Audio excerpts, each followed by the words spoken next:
Hi everyone, or maybe just Alan. Um, uh, Tonight, with the Gauntlet, as part of the playtesting weekend at the end of February, we are playing a Eotenweard, which is by Alan Reitz, who is, I think, the prime viewer for this video. Um, my name is Donna. My pronouns are he, him. I am running this game tonight, so I'm playing the Fates, which is the term for GMing in the game. And tonight I'm joined by three lucky guinea pigs who are doing this beta test with me. We do not have a character keeper order yet because we don't have characters. And we're going to do that on the recording. So let's do first name alphabetical, maybe. I'm a librarian at heart, so I mean, I should really be doing second name alphabetical, but you know, I am a heretic also. So, Clint, I guess that's you. Yeah, I'm Clint. I don't really know what else to say. Been playing with the gauntlet here and there when I can. It's hard to get into the game sometimes, but I'm excited to play test. I have not done a play test yet, so this will be interesting. Okay. Yeah, I mean, I think the only other things we could mention right now is kind of our favorite touchstones in this area. So I know I'm a fan of The Last Kingdom, both the novels and the TV show, but I think my real touchstone for this is Bernard Cornwell's Warlord Chronicles, which is set exactly in this time period. So that one of my favorite trilogies of kind of historical fiction. So yeah, I think we don't have very much to say at this stage yet. So I don't know if you have any touchstones. Yeah, well, I'll add in that the Vikings touchstone was intriguing to me for this one. So that's the only one that I've been experienced with. So okay, cool. And Mark, how about you? Hi, I'm Mark. I use he, him pronouns, and I've been playing with the Gauntlet for a while now. And I think the touchstones that I'm looking at for this are the Cornwell Last Kingdom novels. I didn't see the series, so I don't know what that's like.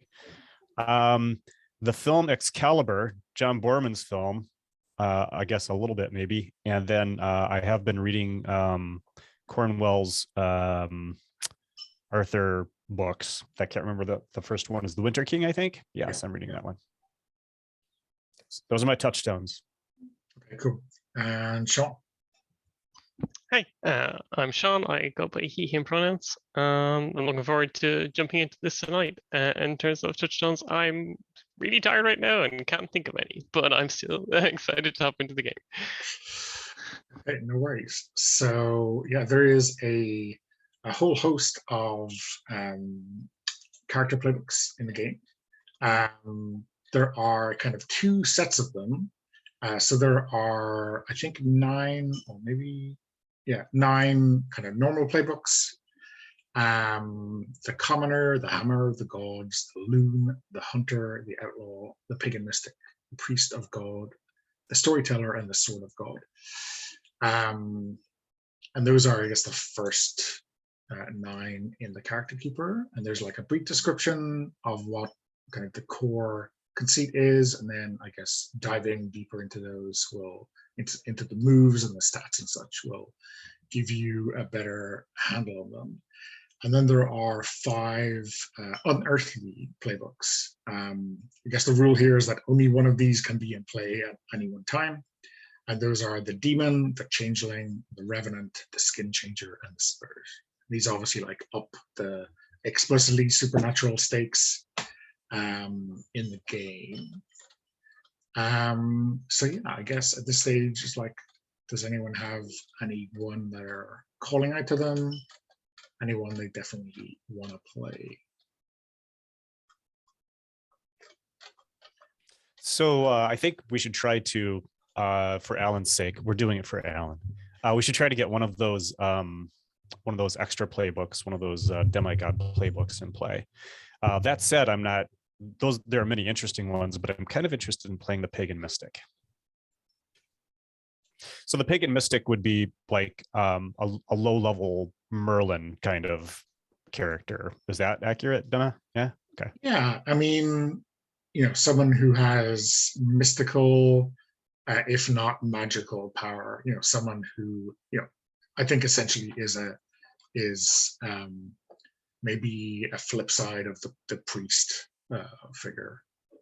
Someone who holds to the old ways. Is this game more of like a going on an adventure game, or is it a like we're milling about in a town trying to accomplish sort of our personal goals? What is the like? Well, I think it is a milling around in town adventuring kind of game, if I can. So I guess the kind of the core structure of the game is like you kind of arrive at a settlement and then you kind of solve a big ass monster-ish problem in that settlement.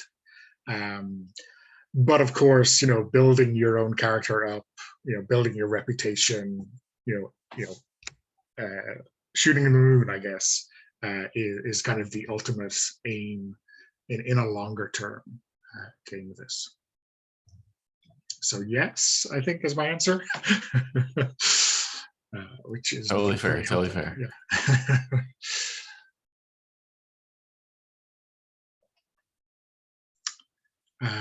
Does anyone? Did anyone else have their eye on the pagan mystic, or will we let Mark have it? No, that's good by me. Okay, cool. So grab that. Anything jumping out at you, Sean? I'd say if I'm in the 5, of which there are going to be 1, probably the skin changer, and if I'm in one of the normal ones, probably the hunter or the sword of God, I would say. So. Okay.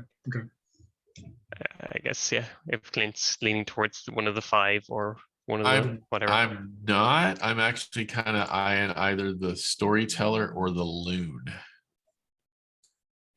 Cool. Well, I'll go skin changer so that we have one of the 5 at the end. Okay. So I'm just gonna click a bunch of these groupings to hide all of these. I don't know what unearthly, right, is the technical term. I'm just trying to avoid calling them awesome. Okay, so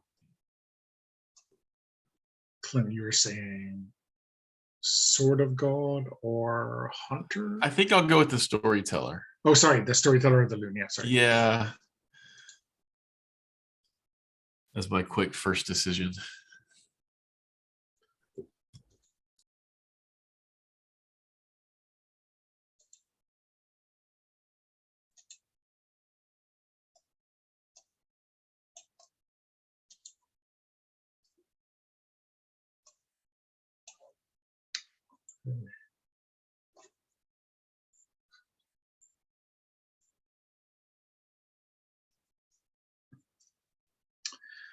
Okay, so let's walk through the character keeper a little bit.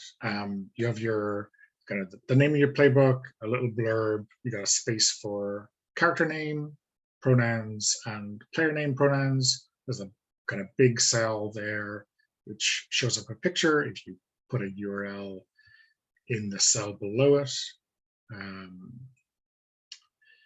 There's your standing, which at the moment, and I think for a one shot is really just the kind of living your best self as your playbook. That can develop a little bit in play. You have 5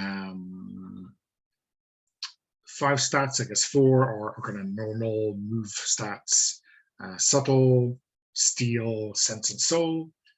If you hover your mouse over the top name of your playbook, you'll see it tells you what your stats are going to be. So they have 1 prescriptive for one of those 4 stats, and then there's like 3 other numbers, I think a 1, a 0, and a -1 to distribute as you see fit. Helpfully, the moves that each stat relate to are there. And I think the names are, pretty self-explanatory. Subtlety subtle is to do with the subtlety of your tongue and cunning. Steal is your physical capability. sense is common sense that you're born with and your ability to reason, and soul is your faith and or the power of the supernatural.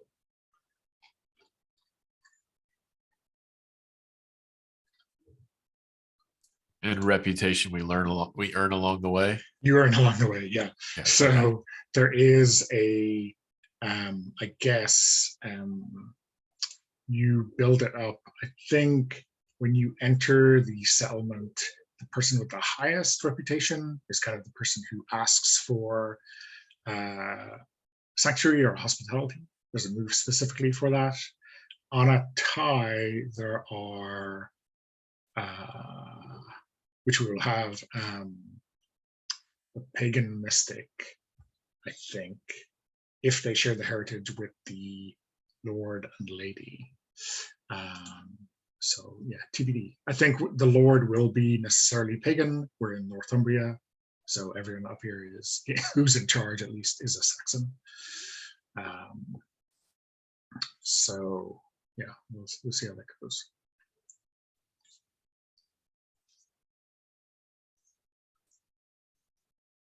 And then there's a culture selection, which is basically, are you a pagan Saxon or are you a Christian Briton? Your burden / temptation is basically something that we fill in play with your interactions with your god / gods. So these are, things that weigh on you that the god used to push you around a little bit.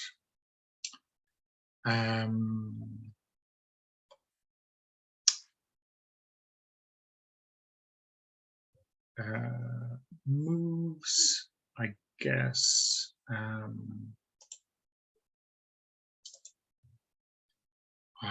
You have one default, and then you pick one more. I think you have to basically select it out of the drop down to get to read it, unless you go deep into the data tab.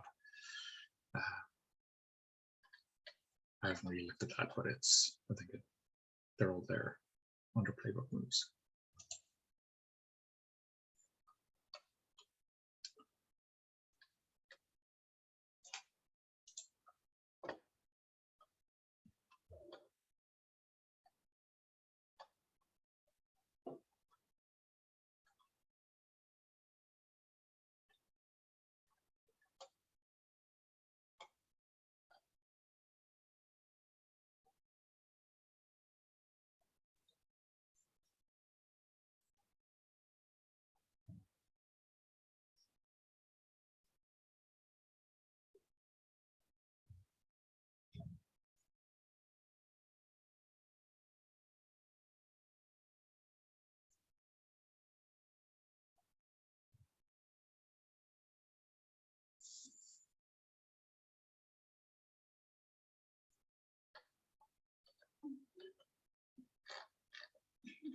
Donna, I'm sorry. How many playbook moves should we take?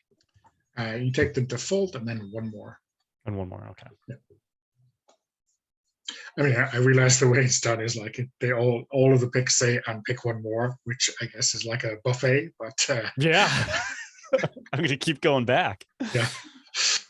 All right. It's.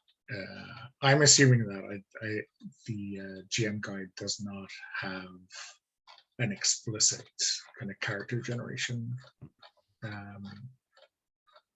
setting, not entirely. I guess there are some notes on the skin changer, which is actually called the shape changer in the rules. In some places in the rules. Being given your gift by one of the gods of the mortals, it's for you to choose which one, and that should influence their seeming, how they appear to mortals. In the case of the realm, their spirit, blah blah blah. If they're whatever the shape, I guess the skin changer's original position in society, their way of life tends to have kept them on the fringes of society. So they default to presenting as a commoner with a heritage based on those available in living memory. Okay.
And in case you're struggling with names, on the settlement tab, there is a bunch of names split between Saxon and Britain. But of course, as heroes, you're not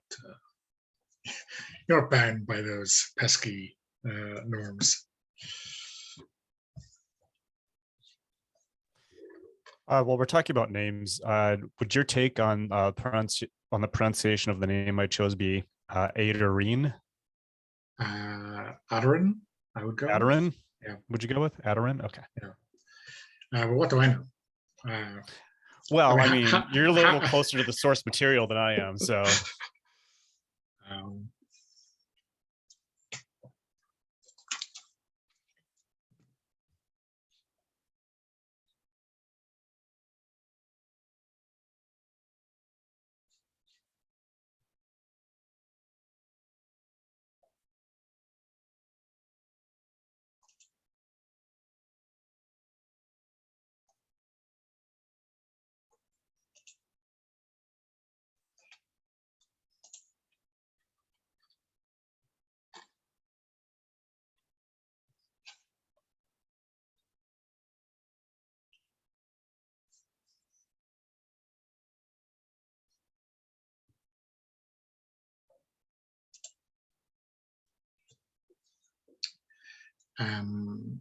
So one thing to clarify, right, is that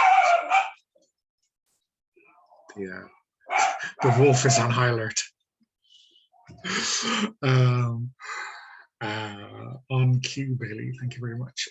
Is that the temptations are things that you kind of acquire through play when you want to assert your free will against your supernatural patron.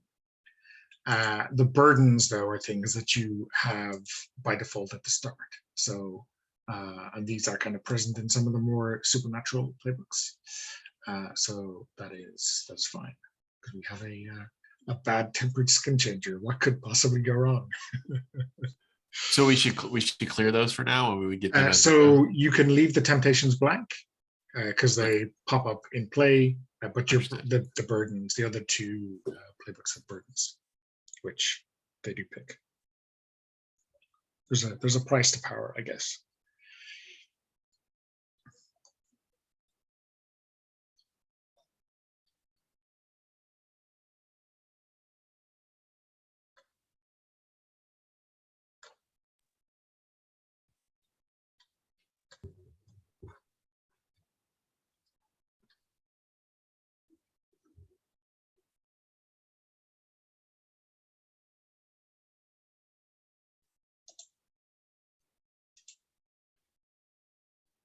Donna, do you want to look over this playbook and just tell me what I'm still need to do, please? Yeah, sure. Let me take a quick look. I mean, obviously, the most important thing is you need a character image, right? Yes, I do. I guess you need to fill in the look, which is Okay. a free text field. Yep.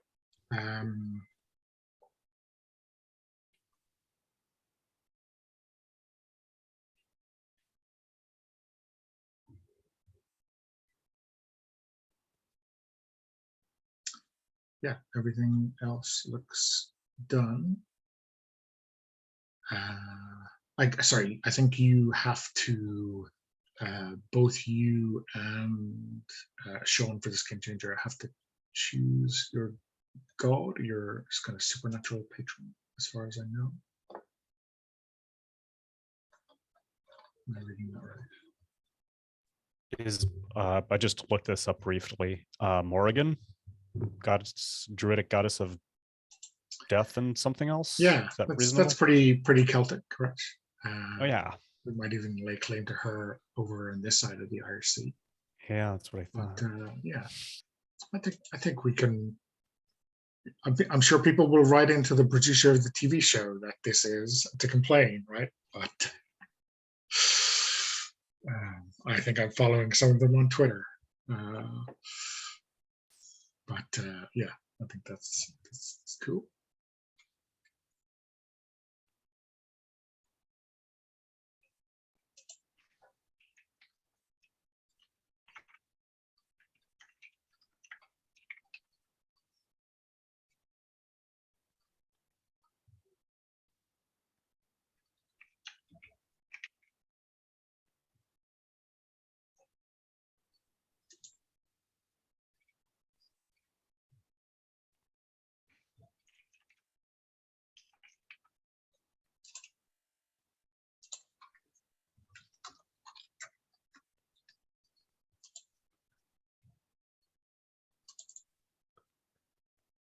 Where do we mark the god? So at near the very bottom, sorry, maybe halfway down, row 56, there's a section for keeping track of debts. And the first one there is for your god. Got it. I don't know if those are pre-populated.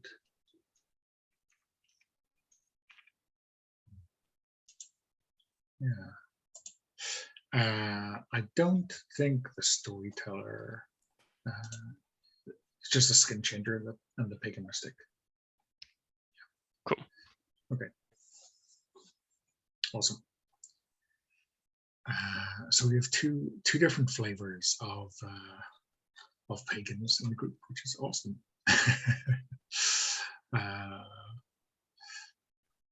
And the skin changer is. Yeah, I need to pick the look and stuff. Oh, okay, yeah, I haven't it's done fine. that yet. Yeah. Okay. So, yeah. So I think that's everything, Mark. Looks like everything to me. Oh, sorry. A little bit further down, there's a section for weapons. You get to pick one. You have like a knife by default, because who doesn't carry a knife? And then something else.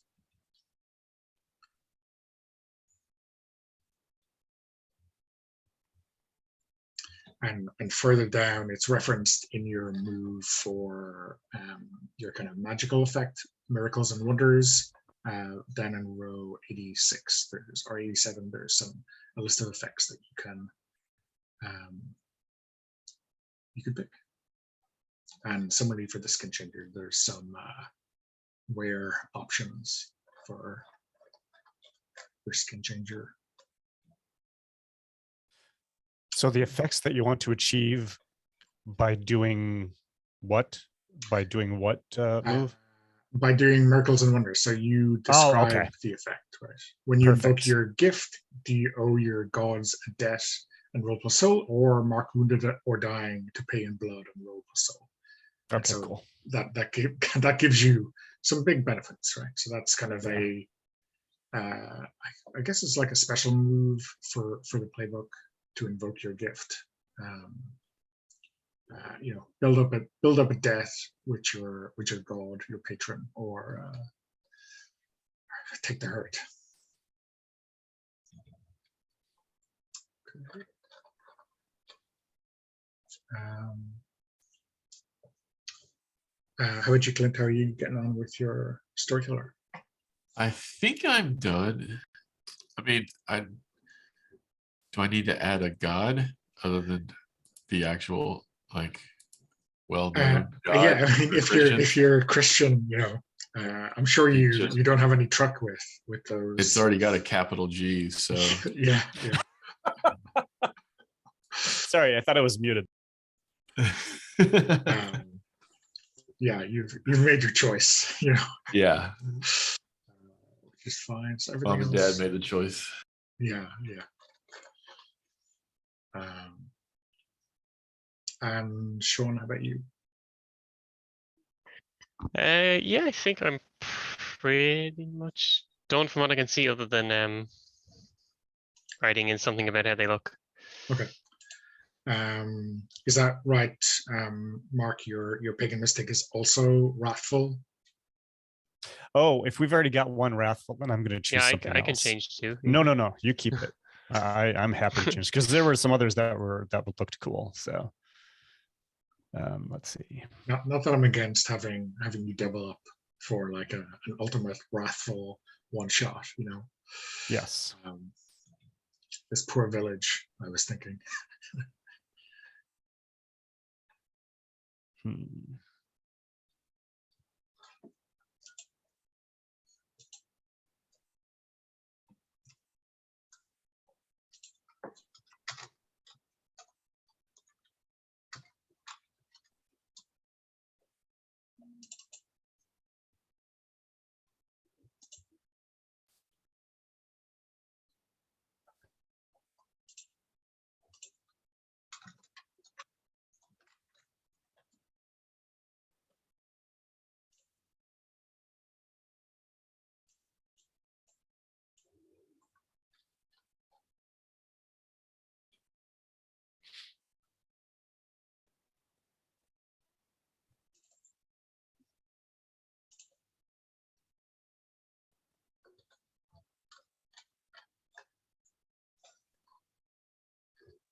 So, if we're all set,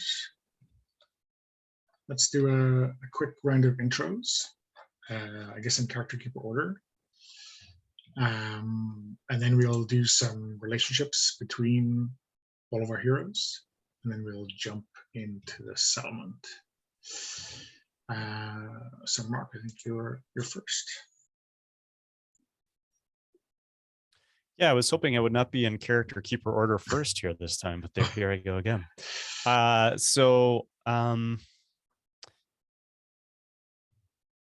Let's see. I'm sorry, just character introduction. Yeah, just the character introduction. And then based on that, when we've done our round, we can maybe build a few relationships. Okay, so I am playing Aderin, the pagan mystic, and her burden is lust. She is endlessly tempting others. So let's see. What else do we know about her? Her god is Morrigan. Her playbook moves are the other world, which allows her to reveal the spirits that infest a scene. And she also has fear my gods, call on your gods to help or you render them vulnerable, excuse me.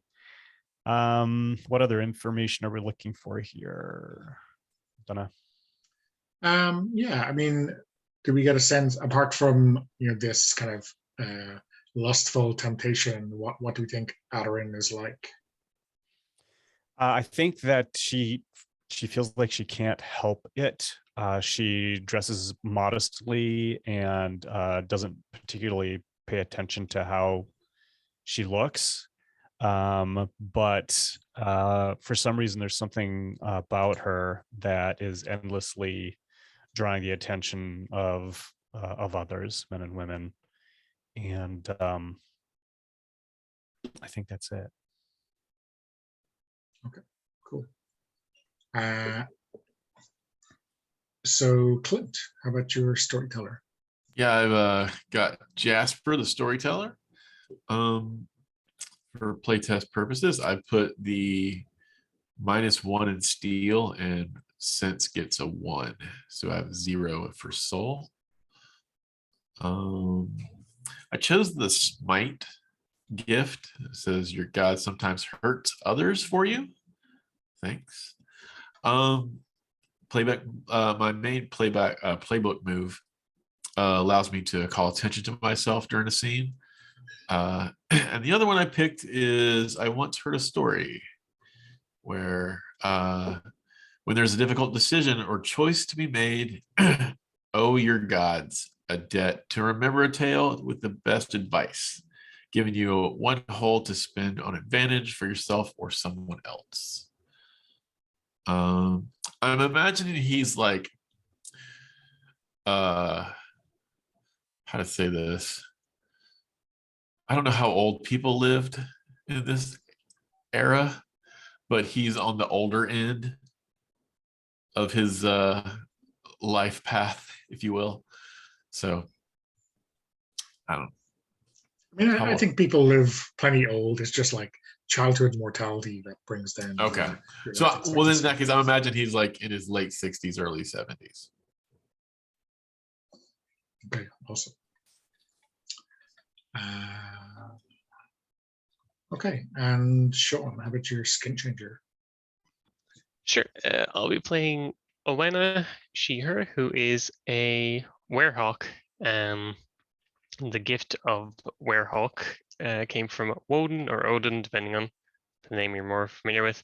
And unfortunately for poor Owena, with this gift from Odin came a terrible wrathfulness, and her features sometimes manifest like just in a flash when she gets angry and the likes, which is a bit problematic for her. She has been given a gift by Odin of the sight at times, and other than that, she possesses bestial strength. Okay, angry hawk. Yes. Awesome. Anything else? Like what do does this kind of fury exhibit itself like normally day to day when she's not taking that form? Yes, it can, like, her features can flash through at times of anger, just even when she's trying to keep a normal, normal seeming, the features can flash through. Okay, cool. So so I think we probably have enough to start with in terms of debts. So you are like all familiar with yourselves. You've been traveling for a while together. We explore your history by asking each in turn what you did for each other hero during their time traveling together, and which means that you owe them a debt of honor, or they owe you a debt of honor. So let's, I guess, do a round robin on that. Yeah, I think it is. Everyone will have a link with everyone else. Okay. So there's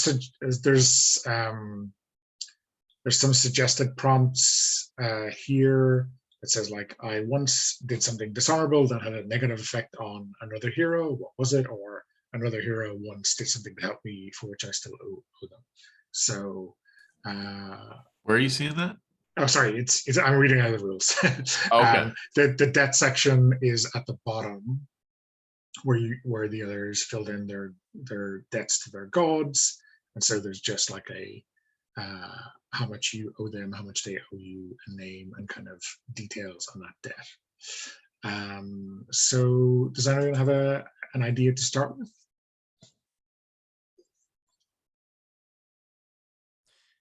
To clarify, were there more prompts, or was that? No, those are just the two kind of suggested prompts that are in the rules. Let me copy that into the chat. So Thanks. something to look. Okay.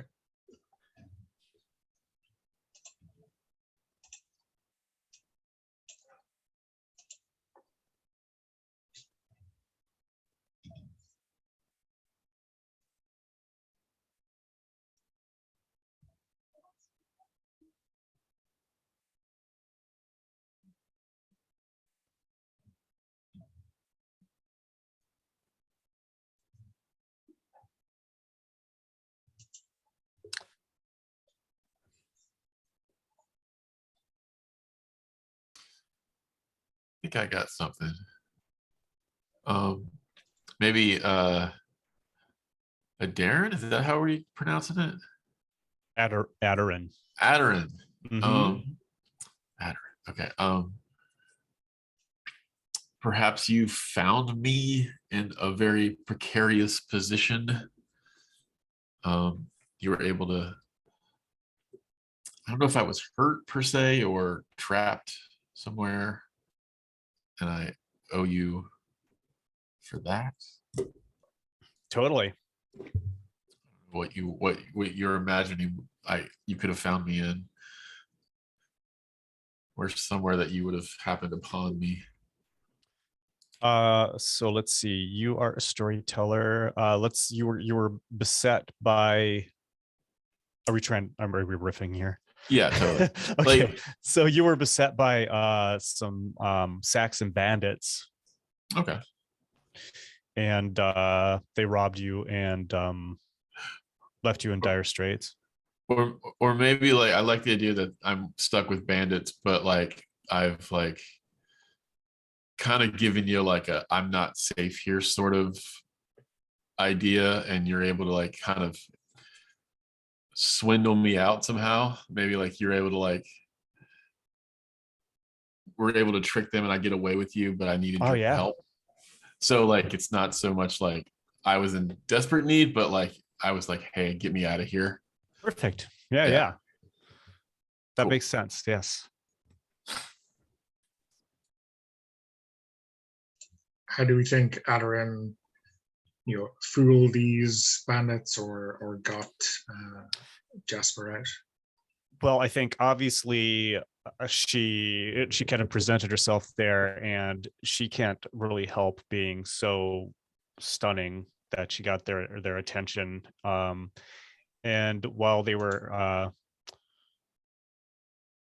entranced by her beauty, she called on Morrigan to help her, and then they surprised them, and Adarin and Jasper just killed them straight out at that point. Oh. Figure out how to word this. Yeah, so I guess there's a space in debts of honor, right, to record it, and I guess that means that Jasper owes Adarin, right? So mark in one debt.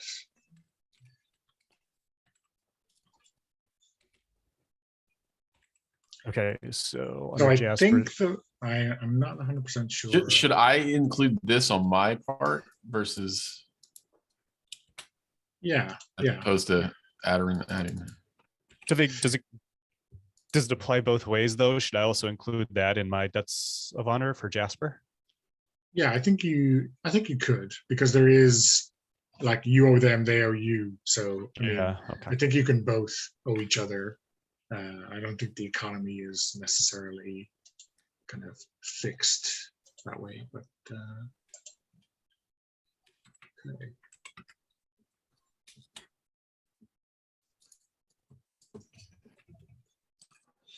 Cool, thanks, Clint.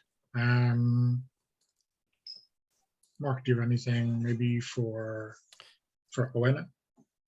Yeah, so I was thinking something along the lines of I would do something with the dishonorable that had a negative effect on Oena. So I'm kind of thinking in terms of she performed, that is, Adoran performed a blood sacrifice of a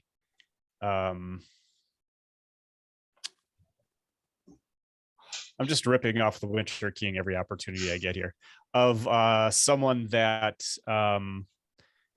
that we had captured, and Owena was against it for some reason, although maybe not, because I'm trying to find a reason that Owena would be against that, considering Owena is wrathful and Woden is your god. Sean, do you have any thoughts? I mean, maybe I knew them personally. Yeah, that makes sense. Maybe you gonna- sacrificed a friend or a family member or something like that. Is that going to be workable? Yeah, I think so. Okay, cool. That person's, should we come up with a name for that person? That's probably a good idea. I'm going to go to the settlement. Do you want to pick the name? No, you can go for it. Oh, okay. You can have the honor. It was a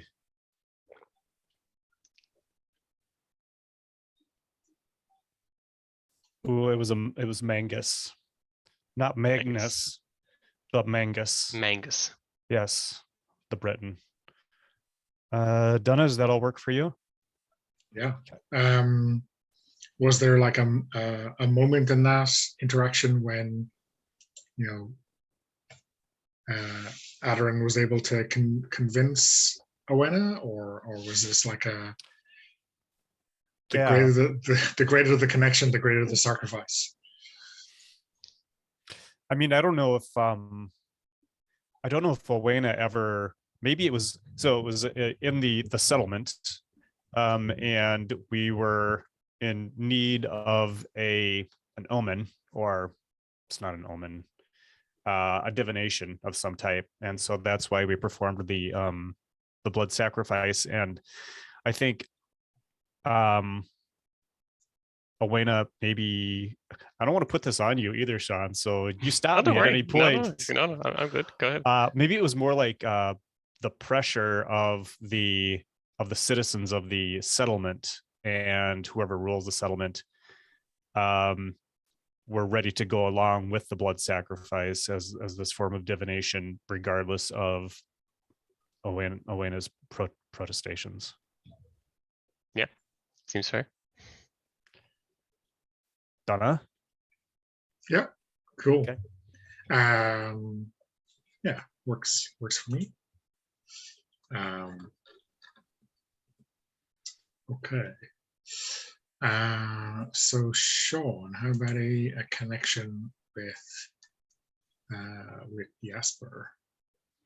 I think possibly, and cool if it doesn't work. I think Jasper tells stories about how God can protect them from these crazy raging werehawks and the likes that are roaming the lands from the pagans. Yeah, I was thinking the same thing, that you walked in on me telling a story that gets you completely wrong, but not in a, what's the word I'm looking for? Like misquotes you, or like paints you in like not the greatest light, but also it's not exactly like mean. I don't know how to say this. Like, yeah. Well, I mean, could this be that Jasper doesn't really think it's mean, but right, like, and everything seems to annoy Owena, right? yeah. So maybe it hurts more than you realize. What could I have gotten wrong about your skin changer, about Owena? Oh, definitely many things. Like, are we going to go simple and it's just way exaggerating my aggressions that can come out, or are we gonna go more nuanced? Could be a couple things, one or two things.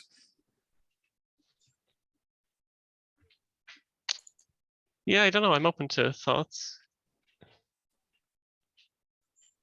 I'm cool just letting you like pick what you think your character would have been most upset about that I got wrong. Okay, cool. I mean, do you think it could be that you say like it's a that skin changers are like cursed by God, and it's not a gift from these pagan gods that obviously don't exist anyway, but it's just a curse, right? Yeah, that's the kind of line I was thinking originally. Yeah, so cool, I got it.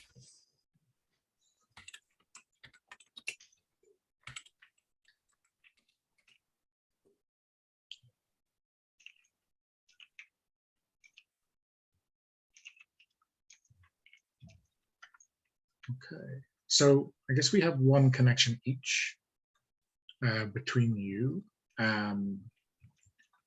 If anyone has another idea, we can add a second link, maybe to even the scales, or maybe to get even deeper in debt.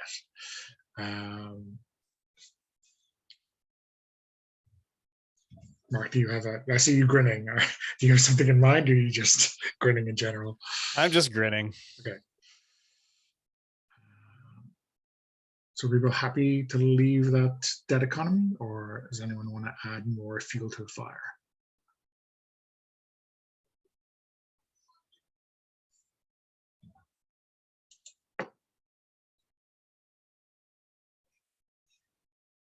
I feel like ultimately, obviously this is a play test, but a few more prompts, I think, would be yeah, for sure, beneficial. Yeah, down the line. Yeah, maybe some things specific to the playbook. I guess like HX or whatever in most PTA games have some prompts that are pretty closely linked. Yep. Okay. So I'm looking at our time. We are just coming up to the hour. I think it might be a good chance to take a break, make some coffee. So how about back at 5 past the hour, and then we'll pick up with settlement creation. Okay. Okay. So we have our heroes. The next step is to create this settlement.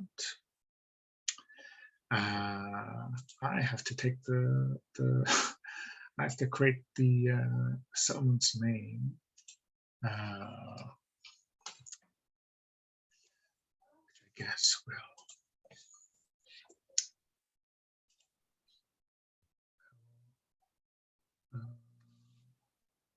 Some guidelines here, but I'm going to call it. What am I going to call it?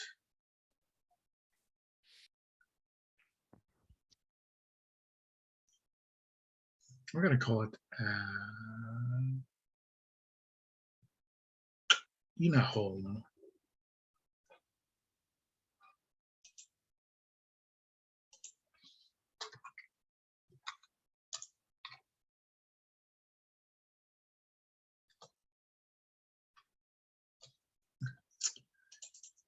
So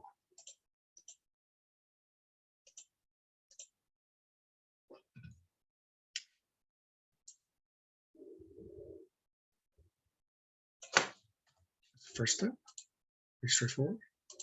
It's all the work I have to do right now. So what we're going to do is you're each going to create 2 NPCs in the settlement.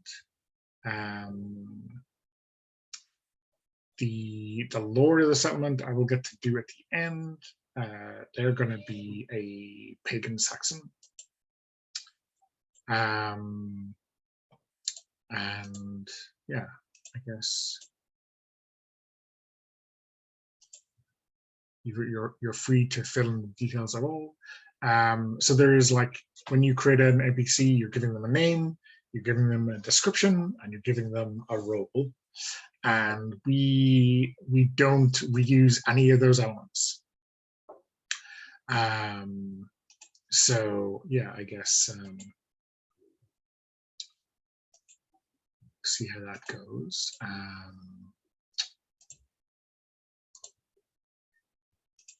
Yeah. So Sean, do you want to go first? There's I guess all those names and descriptions. There's like a track for rolling D2 and D20 if you want to be completely random, or you can just choose. The roll with me, let me give you a link if you're doing a roll. A D2, you might have to create a custom. So I'm picking So you're picking 3 elements for the NPC. You're picking a name, a description, and a role. Yes, and am I picking a Saxon or a Briton? It's completely up to you. So okay. Yeah, so the lord or the leader of the settlement is going to be a Saxon.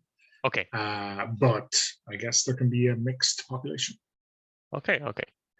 Cool. Let's see if there is. Yeah, we will go with a Britain.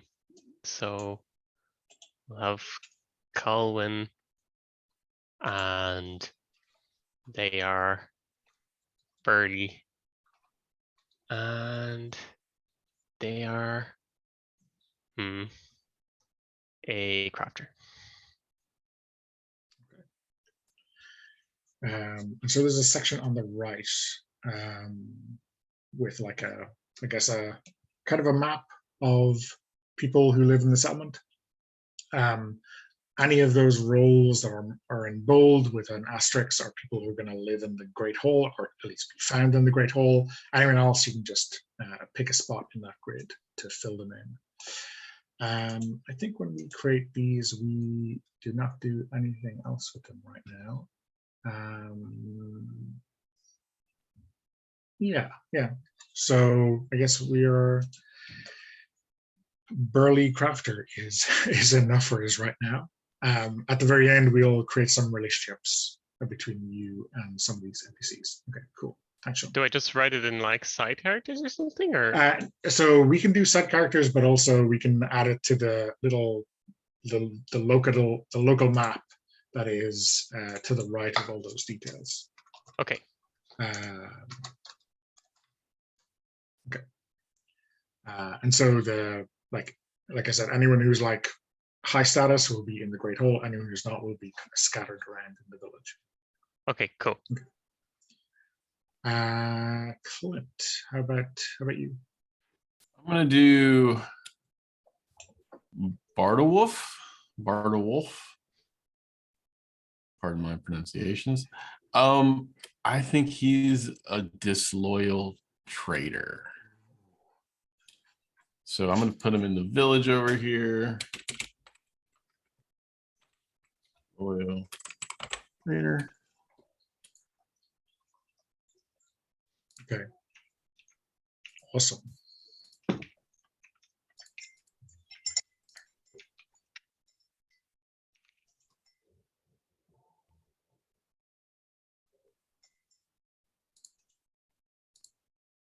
Okay, cool. Is the idea that we'll fill up all of these? No, so so you're only going to create 2 each. Okay. But we're checking them just so we don't get any Yep. Any duplicates. There's a 1 Steve limit in this game. Yeah, we don't want 8 Jasons. Yeah. Okay, cool. Mark, how about you? Yeah, so I'm working on it right now. I didn't know I was going to get to roll dice, so that's pretty exciting. It is Kinfarch, the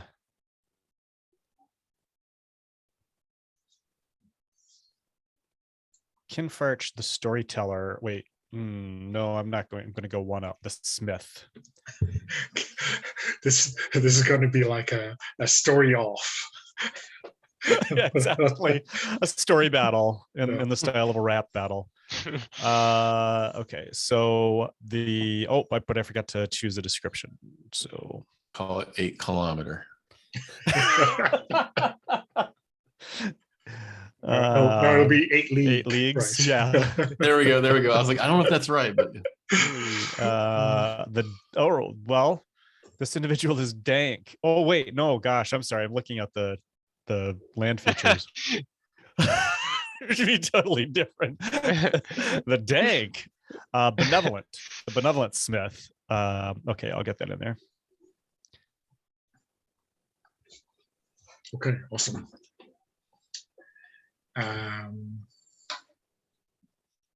Okay, so we have kind of 3 commoner-ish people so far, all very stalwart in trade, I guess. Let's go back around. Clint, do you want to create a second NPC? yeah, I got Ina. Let's see. And I'm just gonna so the ones that have the asterisk belong in the Great Hall, right? Yeah. All right.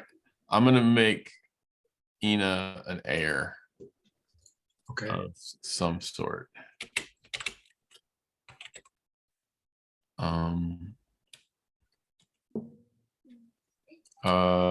And we'll make her. I don't see infamous on the list. Can I add that anyway? You can. There is a Excellent. at the bottom. There's write-in, right? So. Oh, is the right in? Oh, Yeah, cool. yeah. Excellent. So she's now infamous. Oh, okay. So I think Ina is a male Saxon name. Unless Is it? I'm missing. Oh no, it is also in the I don't- British female name. Oh yeah, okay, cool. I was looking at the Saxon one when I picked the name of the settlement as Inaholm, Yeah. but maybe it comes from the British instead. Okay.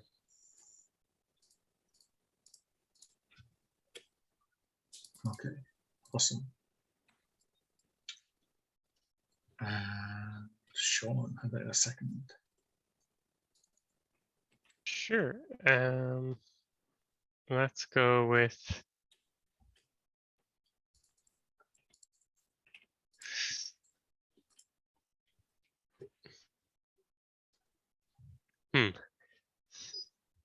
Threed Wolf. That's a difficult one to pronounce. Threed Wolf, the priest of Woden, who is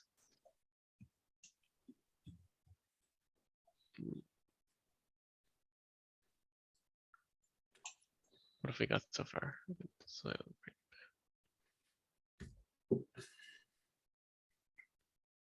they are. Is there like something like firm there? A better way to say firm. There is Like brazen. Yeah. I mean, there's obnoxious, proud. Yeah, proud or obnoxious. Those a bit similar kind of vibes. We'll go with them. We'll go with proud. Okay. So they would be in the Great Hall.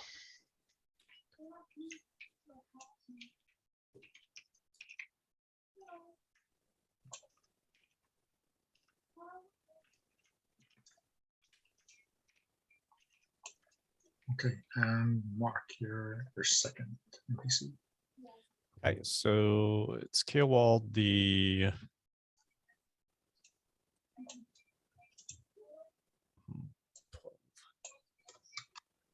already got trader. This person's a hunter. And let me get there.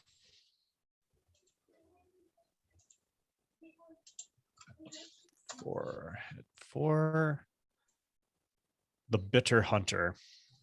Keowald the Bitter Hunter. I don't know if I'm pronouncing this anyway close.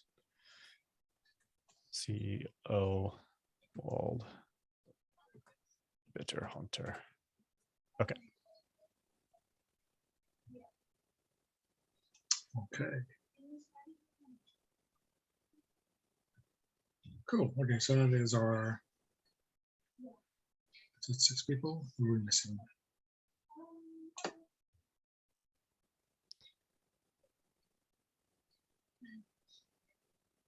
Oh, I guess we're just missing the hunter. Okay, so we have 6. Okay, cool. Okay, and let me have to create a lord to rule over this wonderful place. Let's make it Osbert.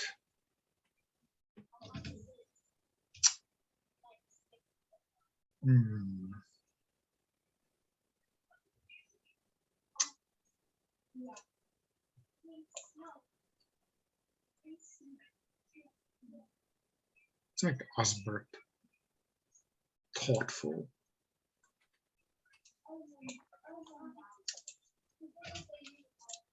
Okay.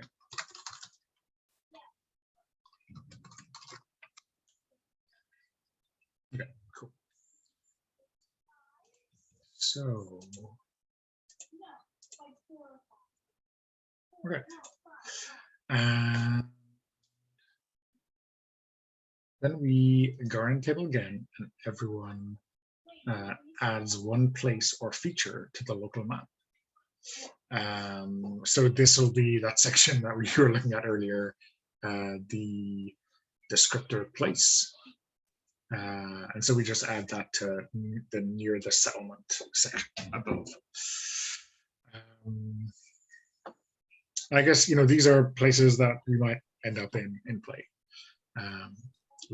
We'll see. So I just rolled an unholy forest. That's okay. Fun. That does sound fun. Unholy, presumably from Jasper's point of view, that could be anything pagan, right?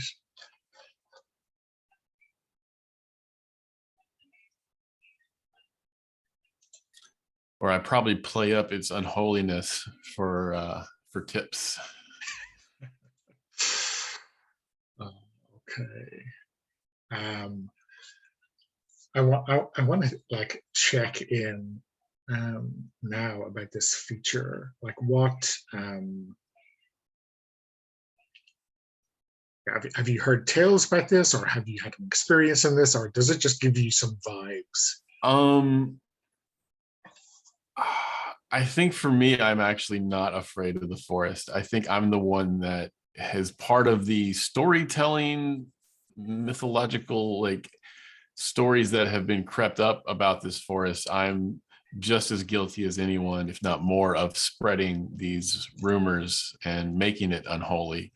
And I think that I'm not actually scared of it. I think I've had a fun time making people scared of the forest.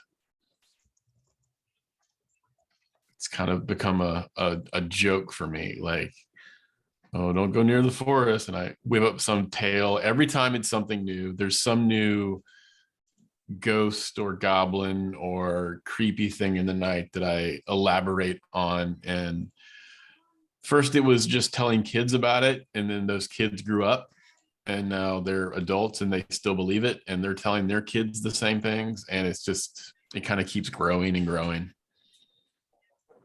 So you've been here before, and maybe 5 years ago or 20 years ago, or we know Jasper is an older guy, the stories have just grown. Yeah. I'm as old as the forest. So I've been here telling the stories about it the whole time. Okay, cool. Sean, how about you? Yeah, I rolled some stuff too, and when I rolled past getting forest, I ended up with a hidden ancient hill fort. So,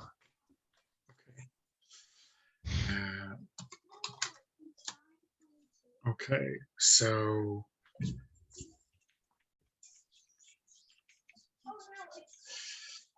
guess so this is like something like not in the settlement but beyond, right? Something that has been abandoned over time, maybe something that there's some superstitions about or whatever. But how is it hidden? You know, has it been overgrown, or is it some kind of mystical? I think it could be interesting if it's like because there's some like supernatural stuff in the game, so it's been purposefully hidden. Not just that it's an old overgrown Hilford, it has been purposefully hidden away. So who do you think it's been hidden by? Does it have to be one of the player characters? No, I mean it could be by Woden, or by some other god for some reason. Sure. I think it's been hidden by another god or one of their followers. Who could it be though? My knowledge of my Norse gods is not very good. Who might hide stuff? Let me look up gods and I'll get back in a sec. Okay. I was just about to say, I'm sure everyone knows a small handful of Norse gods thanks to Marvel's efforts over the last few years.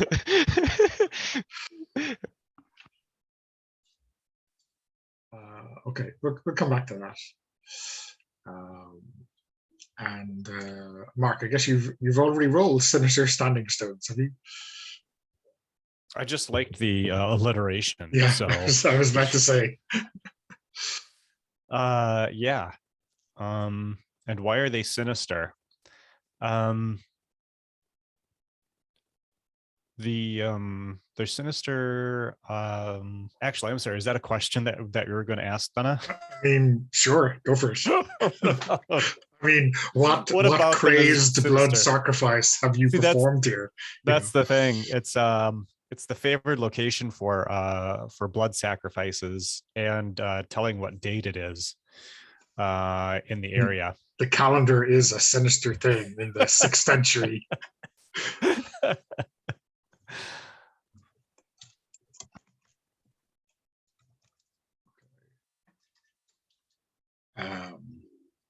I mean, what do you think powers this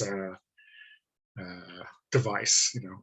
It's too early for batteries, so it must be blood sacrifice. And where is this kind of in relation to the settlement? Is this overlooking it, or in a hollow, or? Yeah, I think if it's overlooking it, that's the best, because people see it up there. The folks in the village see it up there all the time. Directly to the east, so every morning the sun just like shadows hits down on top of it. That's brilliant. Yes, those long shadows of the henges. Okay. So is like the settlement like in between these two kind of mystical areas, like the Sinister Standing Stones to the east and the ancient hill fort, which it's in the name, right? It's on a hill. Yes.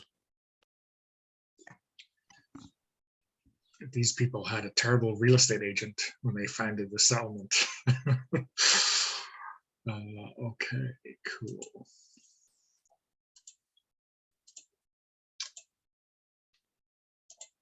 So that is that.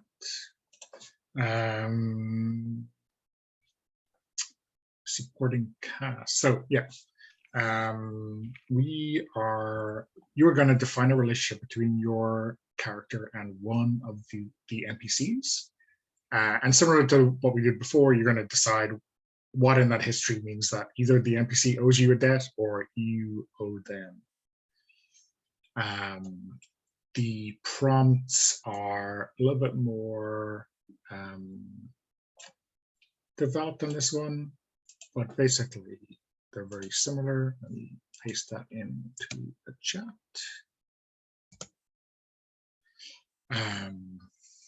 So the first two are like if you want to owe the NPC a debt, and the second two are if you want the NPC to owe you a debt. And again, these are pretty generic prompts. Okay, so I think I've got one. Okay. Ina, the infamous heir.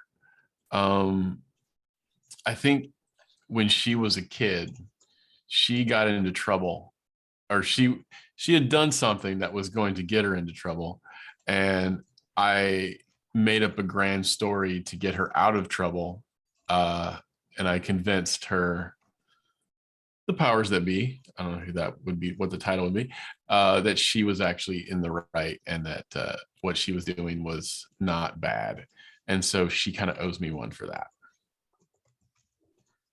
And how old is Ina now? I think by this point, is it a she? I think it's a she, right?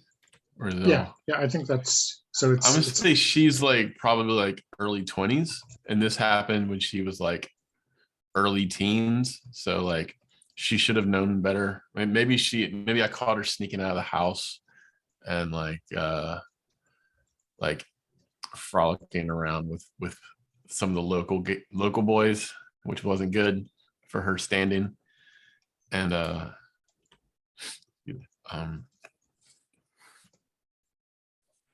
yeah. where does this information live? So I am putting this into the side characters tab. Okay. So if you have a picture in mind for Ina, go for it. Otherwise, I will consult my. Right. I'll figure something out. Okay, cool. Sean, how about you?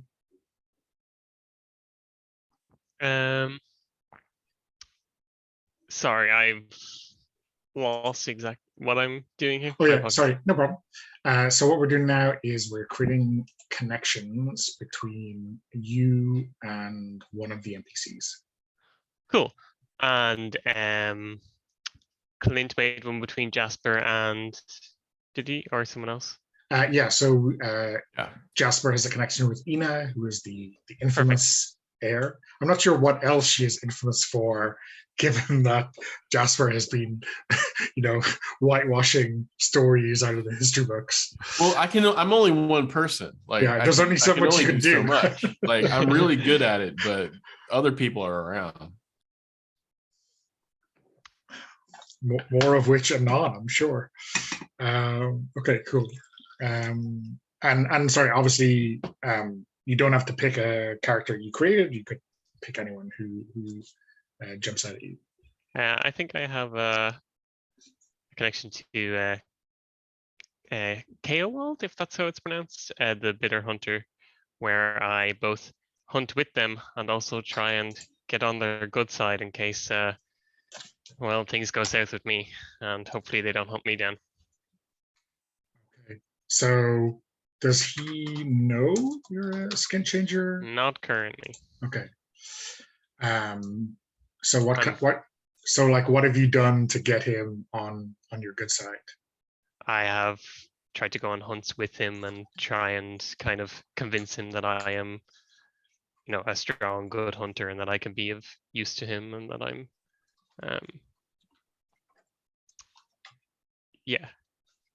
hopefully bond with him a bit on these hunting trips and the likes as well. So you've just been generally helpful to him? Yes. Okay. Okay.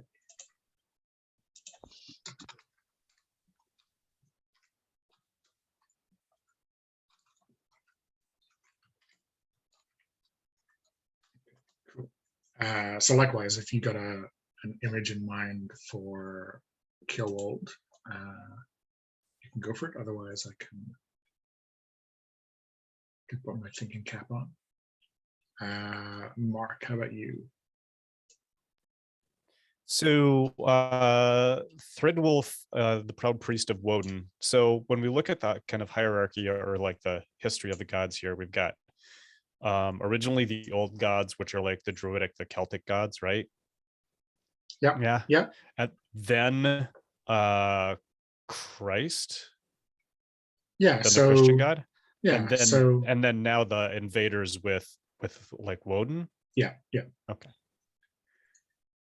And I guess you're kind of like I'd say most Britons at this stage are Christian, right? But again, there's going to be hold fast to the old ways.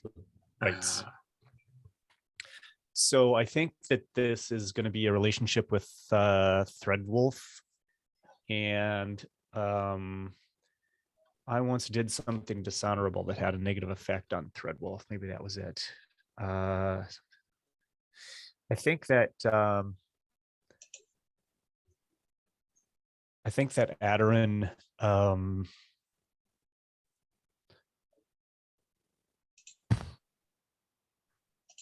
I'm thinking like stole some relics or did something to, or maybe did something to the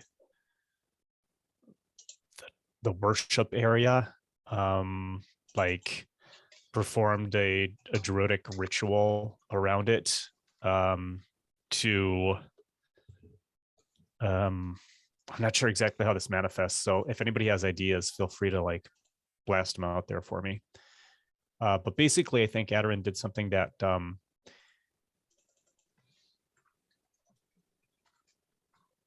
was negative toward the church there of Woden. I can't think of what it would be specifically.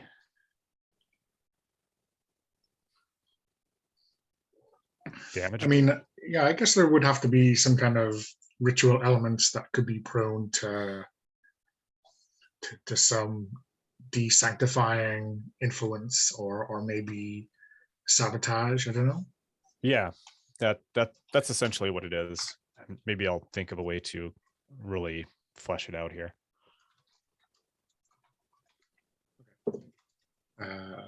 So I'll just, I mean, in very generic terms, I've written down Adarin spoils some of his temple's ritual elements. Right, that's great. I think to which further evades details that we are not aware of, right? I think So to what were you further saying? do this Ina story, I think like I added Jasper has since taught her the power of how to tell a convincing story. And so I think the infamous part is amongst the peasants of the village. They know that she's no good, but she's convinced her family and the noble people that she is. Cool. So, and likewise, Mark, if you got a good image for Treadwolf, go for it. Okay. Okay. So, and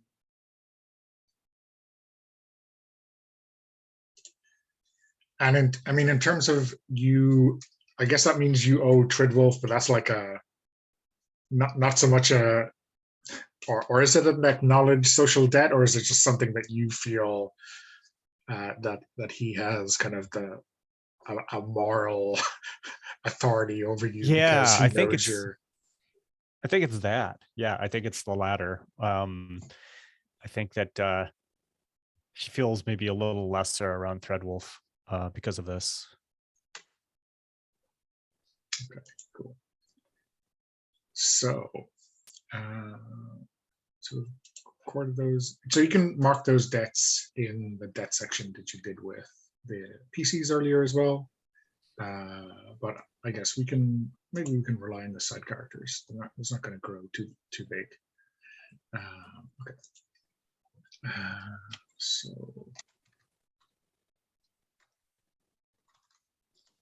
Okay. Yeah. Okay. That's that. So we have our cast of characters and locations.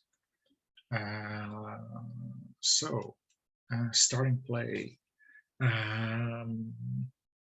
arriving at the settlement. Okay.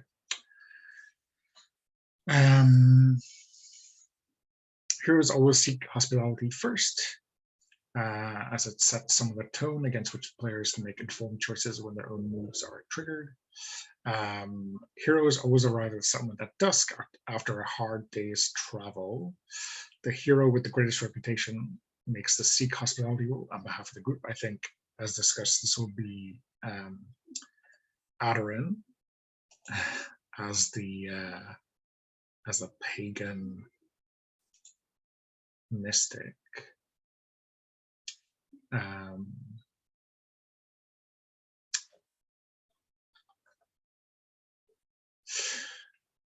Think though, usually that is like assuming that you're kind of in the same religion as the lord or the lady.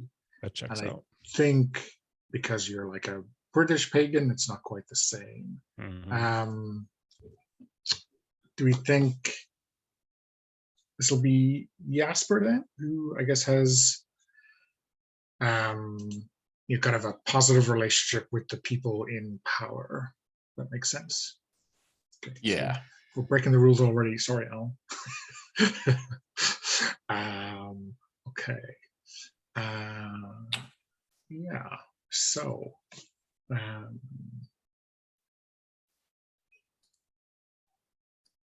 Yeah.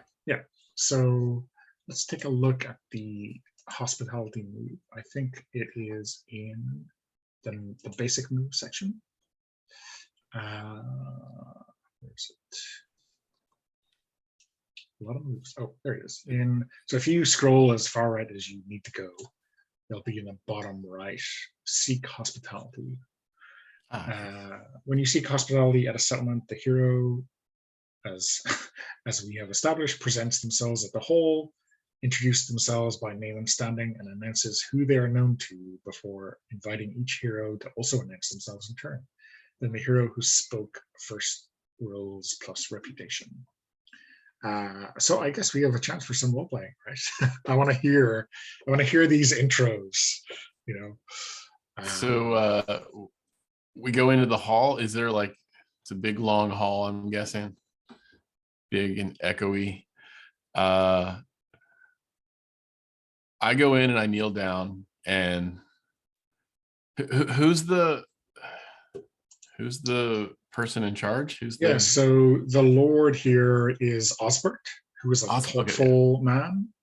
And I guess, I mean, it would make sense if Ina is the infamous heir, that maybe she is his only child. Yeah. So I go in and there's like, it's formalized. Like, you have to do this, even though I've been there before. Like, I go in there and I kneel down on my knee and I say, oh, I forgot his name already. Osbert, it is I, your favorite bard, Jasper. And I kind of give him a little wink because I can do that. I think maybe, like, I don't like have like the idea that I have to like be as formal with them, because I kind of like skirt the edge, because I know Ina has kind of like, I've got a little like dirt on her, so I'm not too worried about what he could do. And I think I just kind of had this grumbly voice, and it took me way too long to get down on one knee, and I'm kind of mad about that as well. And I introduce Oina. I say, this is Oina. Do you want to introduce yourself now? Or Yeah, sure. I bow lightly to Osbert, and I hope I can find some shelter in Inaholm.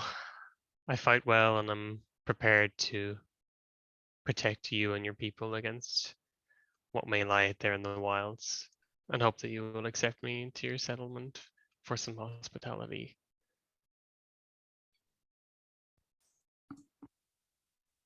And then I say, I would also like to introduce you. I'm sorry, Mark. Will you pronounce it for me one more time? I'm just going with what Donna said, so hopefully it's right. Adorin. Adorin. Okay. I would like to introduce you to Adorin. And so I think Addison Aderin remains standing. She steps forward. Her hands are on her hips, and she says, "I am Aderin, priestess of Morrigan. I have traveled far and I'm weary, and I seek the hospitality of Lord Osbert and this village of Inaholm."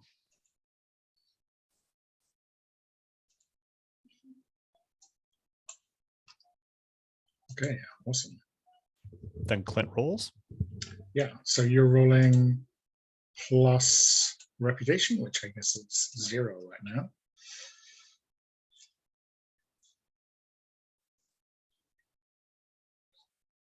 And I'm guessing this is just regular PBTA 2d6. Yeah.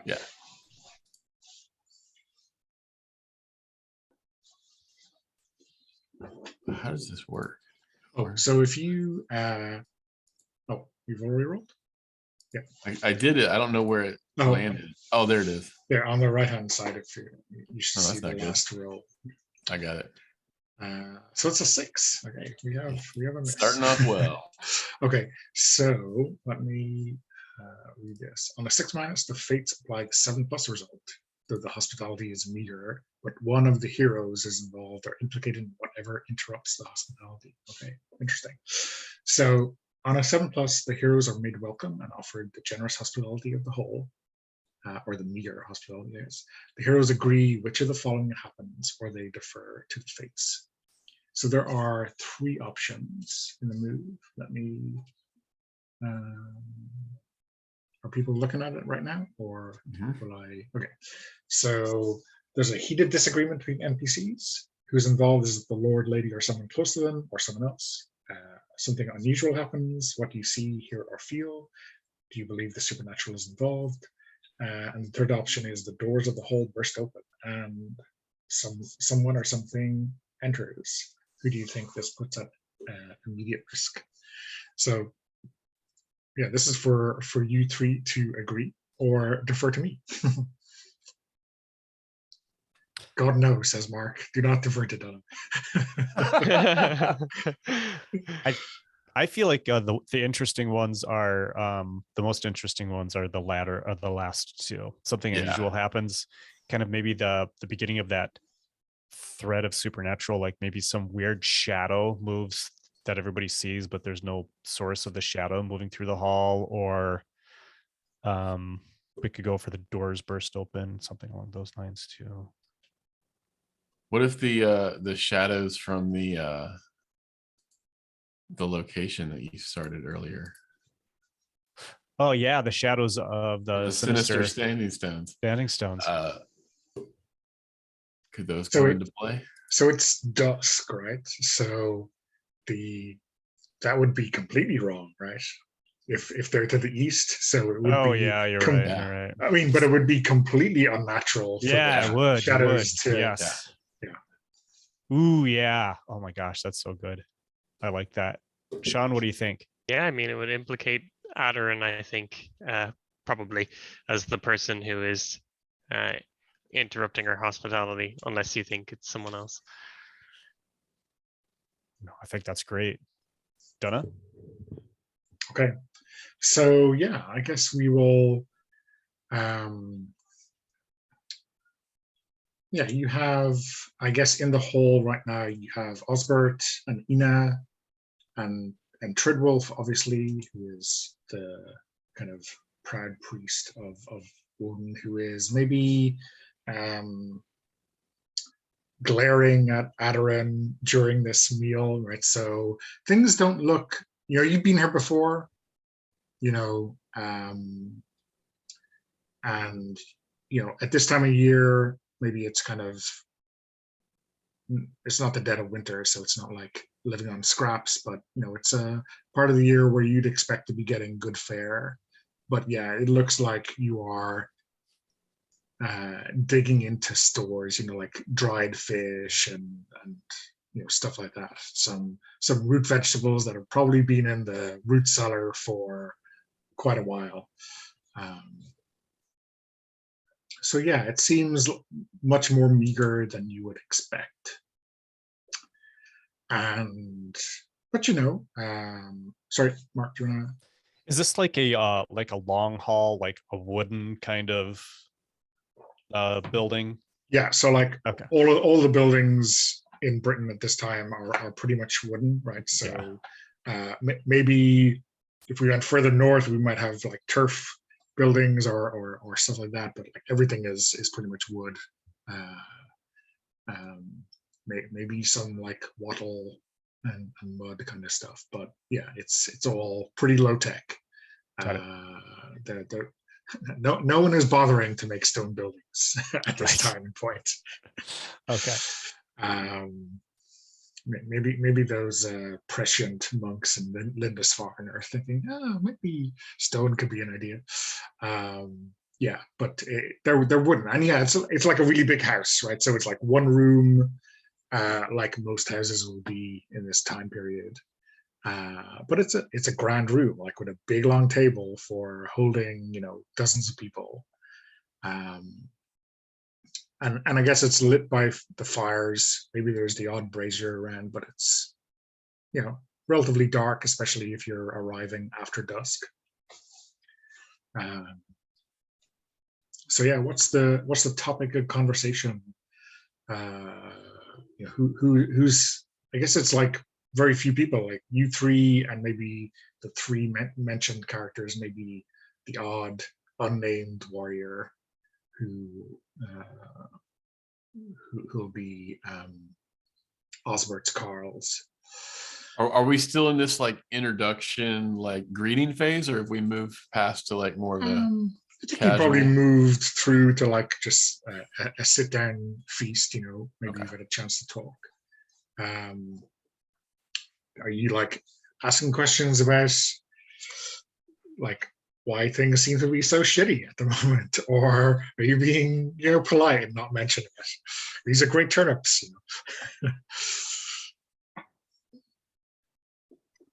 Yeah. Go ahead. Yeah, sorry, Sean, go ahead. No, I just think Owenna must be talking to Three Wolf when she gets the chance. Yeah. And obviously you're kind of both kind of in the Woden area in terms of like who your gods are. So is this like, what's the relationship here? Does Tridwolf know you're a skin changer, or does he just know you're a proponent of his god? I think he knows I'm a proponent of his god. I don't think I've revealed that I'm a skin changer. I think Owenna is asking, a little bit of what's happened. Has Woden, is he angry with us? Is there something in this settlement that perturbs him? Can Owenna assist Thridwolf and the likes?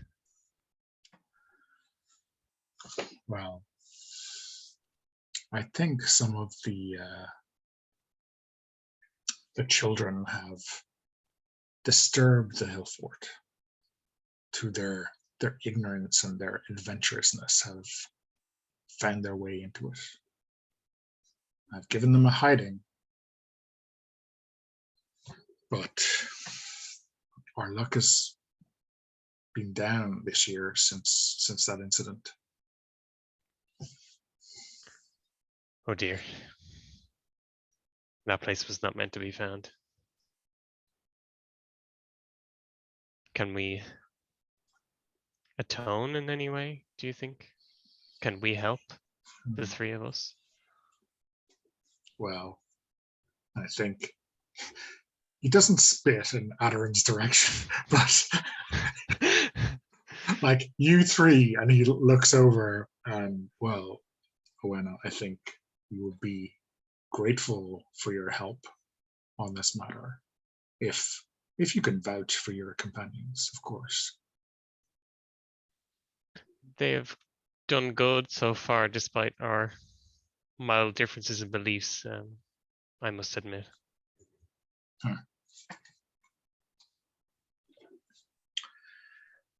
How about Jasper?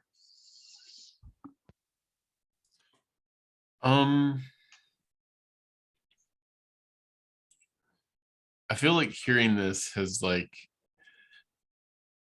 led me to to break off into a more lighthearted story. I just kind of launch into this story about the different kingdoms from a faraway, distant land, and I make it lighthearted because I want to try to like ease the tension that's going on in the room. And I don't really have a story in my head right now, but I'm trying to think of what the theme is. And I'm trying to get the theme of it to impress upon the people at the high court here, that they should let us know what they think is going on. Like maybe let's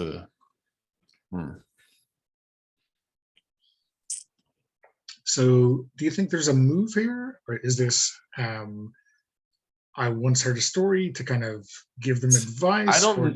I don't really know. I was kind of looking through the moves to see what was here, and I don't see one for what I really think. I'm more just kind of doing like any sort of like research sort of thing, like trying to convince them to open up a little bit more honestly to us, Okay. and like just ease their minds with, some engaging conversation. Yeah.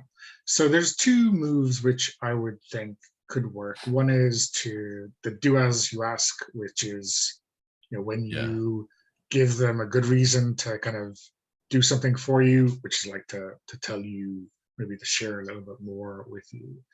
The other one would be to look about you, which would be to kind of, figure out what's going on without necessarily them, explicitly telling you, right? Okay. So yeah, I'd read over do as you ask, and it didn't quite seem the thing because I don't know what I'm asking yet. So I guess look about you would be. Yeah. Okay. So on that, you're going to be rolling plus sense. Excellent. When you look about you, consider the risks, opportunities, or clues in the scene. Do I just roll first and then? Yeah, so roll the 2d6 and then add your sense, and then. So I rolled a 5, so I got a 7. Okay, cool. Your 7. I can ask one question.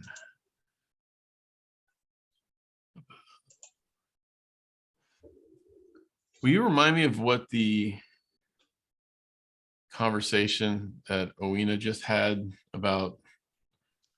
Yeah, involved. So I guess the kind of takeaway from that it's a small group of people, so it's not like he wouldn't have overheard, even if he was trying to speak softly, was that he thinks some of the misfortune of Inaholm comes from the fact that some of the kids have been kind of, or did, earlier this year or last year, had gone into the ancient hill fort, which is hidden, right, and hidden purposefully by a god. Cool. Well, I want to ask what will happen next. What might happen next? Okay. So I guess bear in mind that we know there's going to be some great big portent or premonition that implicates Adarin.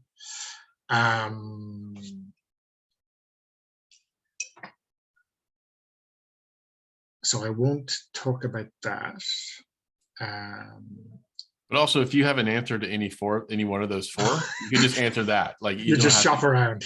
Yeah, okay. Like whichever one that is easier for you at this moment, like go for it. Yeah, I think you have a sense here, just almost from the way that maybe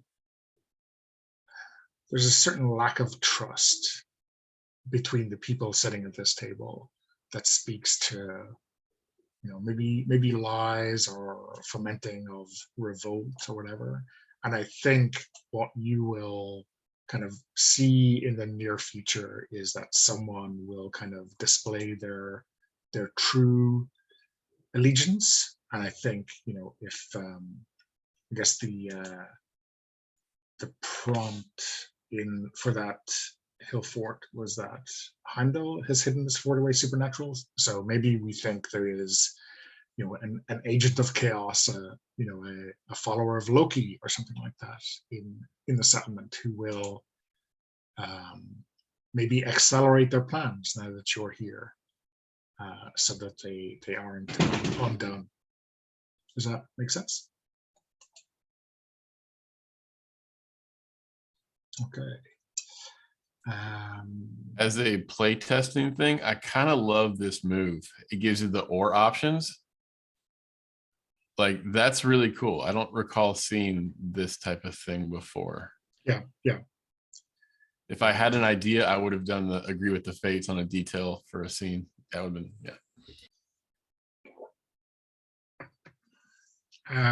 But yeah, I think if you so we don't know who that is yet, right? So that kind of fifth columnist or whoever that betrayer is as yet unrevealed, but maybe this is something that happens in all the tales, right? That there's got to be someone on the inside. You just need to figure out who that is. Okay. And Mark, how about Adarin? What's your table manners like right now? So yeah, I think that Osberth is there, Osbert, Threadwolf is there, Ina is there. Is that correct? Yeah. Are Ina and Osbert actually, are they husband and wife or related, or? So Osbert is the leader and Ina is the heir. So I think she must be his only child. Okay. Yeah. So I think that if given proximity, that Adarin is making conversation with Ina, and I think that she will, while she's eating, she says, because she's eating this food that's this meager food that's this meager dinner that's available, she will comment on it, not in a mean way, but she will say, "It looks like you had to get into the stores rather early in the winter this year."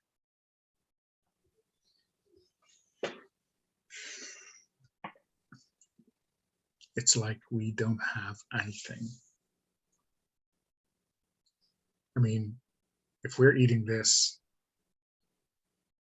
like, what are they eating outside? And she kind of dismissively nods kind of at the door to where the rest of the settlements houses would be, who must be on similar or worse, right? So I think, so we're getting the feeling that it's not that they've laid out this meager meal because they don't think we deserve something better. It's because this is what they have now. That appears to honestly be the truth, or is there something else going on? Have they just laid this out because they think we're a bunch of well, I mean, I guess they have to eat this too, right? So they'd really want to insult you if they're not eating their normal food, right? I would not put it past someone. Yeah. But I guess the other thing is, Osbert is thoughtful, so it could be that he is just being over careful with his kind of budgeting, for want of a better word, right? But like, Ina hasn't said like I don't know why he's like this. I don't know why we have to eat this crap. We have loads of other stuff here. She's kind of said like we're reduced to this, so it doesn't seem like, unless she's playing it really really close to her chest, like, unless she's playing a really deep game of trying to fool you, it would seem to be kind of like what's really going on here. Okay, so this is a Saxon settlement. Her father's a Saxon, and I hate to ask, but is Woden one of the gods available to the Saxons? Yeah. Kind of, okay. And so Tridwolf is a priest of Woden. Okay. So he's kind of the priest in this settlement. Okay. So Adarin says, if you'd like, I can. I mean, obviously, it seems that Woden is not providing for you. She tests the waters with that to see what response she gets. Yeah. And I think this is where we will invoke our seek hospitality 6-, right? Because we have to implicate you. I mean, you don't have to, but yeah, no, it makes perfect sense. So yeah, there is a lull in conversation, and everyone hears you say that, and then the doors, burst open, and there's like maybe the moonlight is really strong tonight. Maybe it's a full moon. And then like you see these like 6 shadows enter through the main doors of the hallway. And like you recognize these are the standing stones to the east. And it's, it's the wrong side. It's just completely wrong. There's nothing natural about this. And all 6 of them converge on you, right? These like That's looming awesome. shadows just move through the hall and arrive at you as you say, Woden can't help you, or whatever it is. Yes. Yeah, and I think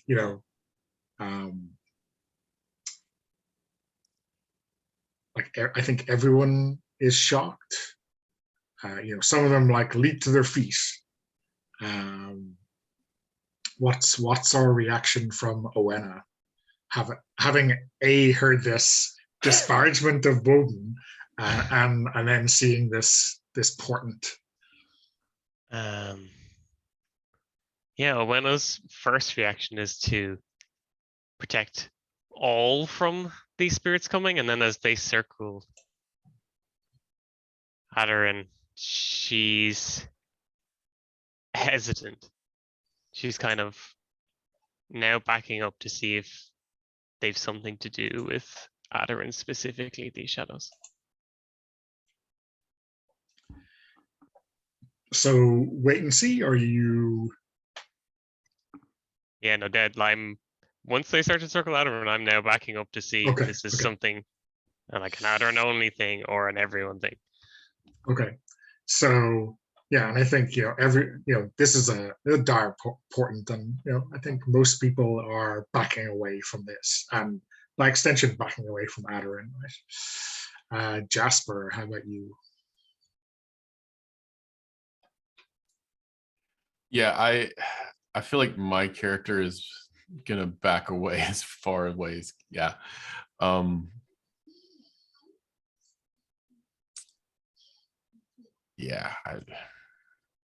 not sure. I don't know, like what can I do here? So my guy's not gonna like Jasper's not gonna be like put himself in. Maybe he will. I don't know. I mean, obviously, like everyone has different moves, right? So, like in terms of like seeing what, you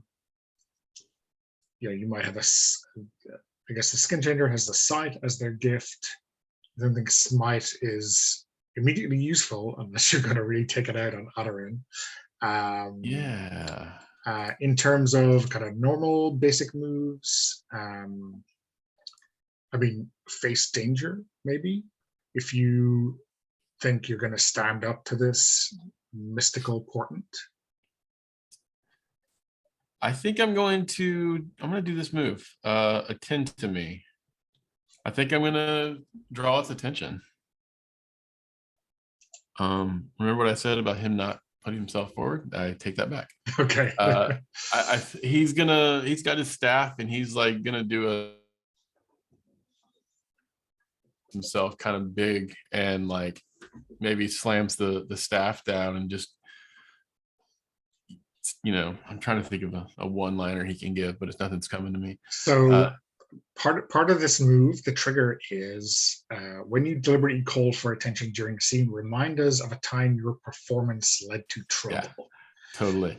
So there's a space in your history just above the debts for you to fill in all of these details of your past. So yeah. Can I think on that situation? Sure. And come back to it, because I'd like to make it good.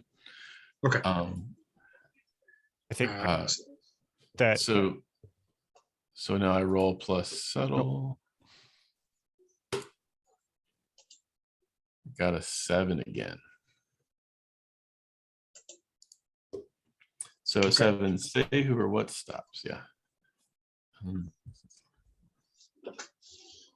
So I've gotten the attention of, what is it exactly? Well, so like the shadows are, I'd say just shadows, but it's not someone. If it was shadows isn't just like actual shadows on the wall, or if it was just a shadowy figure that's like. Yeah. Cool. So I guess,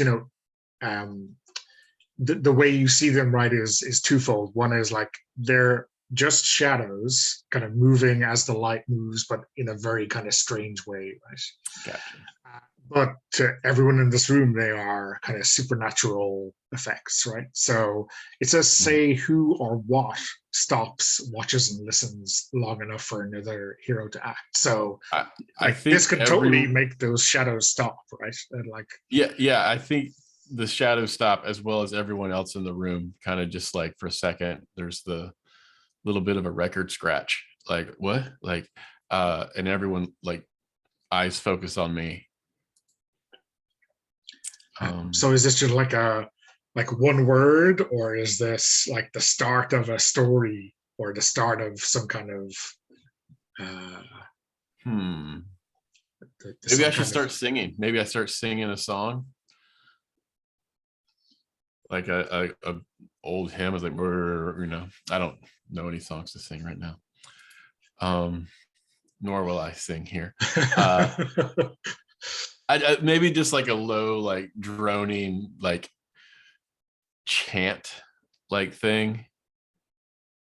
Yeah, are you like climbing up on the table, or like standing almost? No, I'm just like in the center of the room, maybe where there's one beam of light from the light source that happens to hit more prominently there. Okay. Yeah. Maybe I think being in the light will be a little bit more protection from the shadowy person. But yeah, so I'm there. I'm singing this low sort of, Gregorian chant almost. Okay, awesome. Do you want to tell us about like a previous performance like this that led to trouble? Can I come back to that? Can I brainstorm on some ideas for that? Okay. So this primarily gives a chance for another hero to step in with a move. So I guess, or both of you, if you want to jump in simultaneously. So it's like a perfect time to unveil a miracle or wonder, or maybe Owena's sight. What do you think? Yeah. Sorry. Obviously I know what the sight one is. The other one, the miracle or. Oh, sorry. That's for Adarin. Her kind of pagan mysticism has a bunch of effects. Understood. Adarin, I'll let you take the lead there. Yeah, well, I'm looking at this and I'm thinking of something that's appropriate to the situation, and nothing's jumping out at me. So if you have something. Sure. I mean, there's, I guess, divine the best path is like really straightforward. I like, what should I do? But divine true intentions is something maybe associated with it. Well, is there, I mean, yeah, but I don't know what I would divine the true intentions of. Whatever's causing this effect that's scaring the hell out of everyone here. I don't know.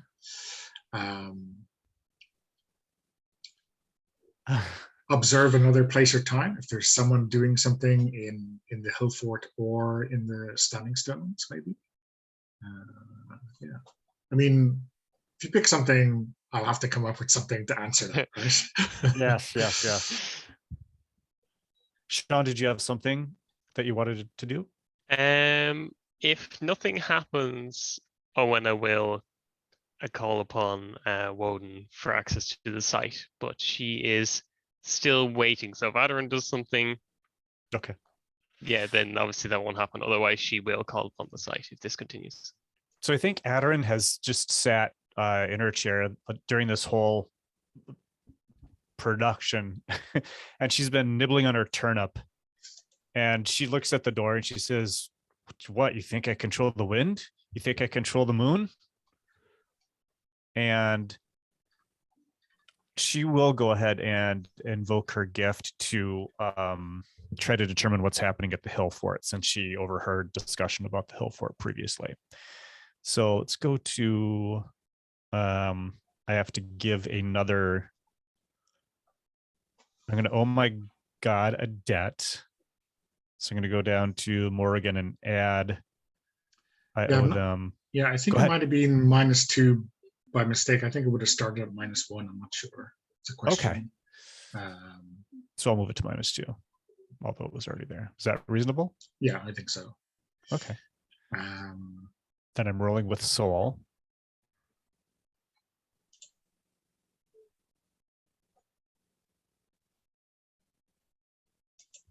Oh my gosh. Well, that's bad news. So it's that is 5. Yes. So that's a harm, I believe. So let me and some other bad things. Some other bad things.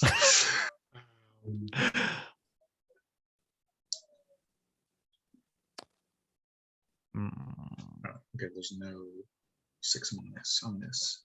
There's not. So I'm just gonna have to come up with something. What were you trying to do exactly? So scry.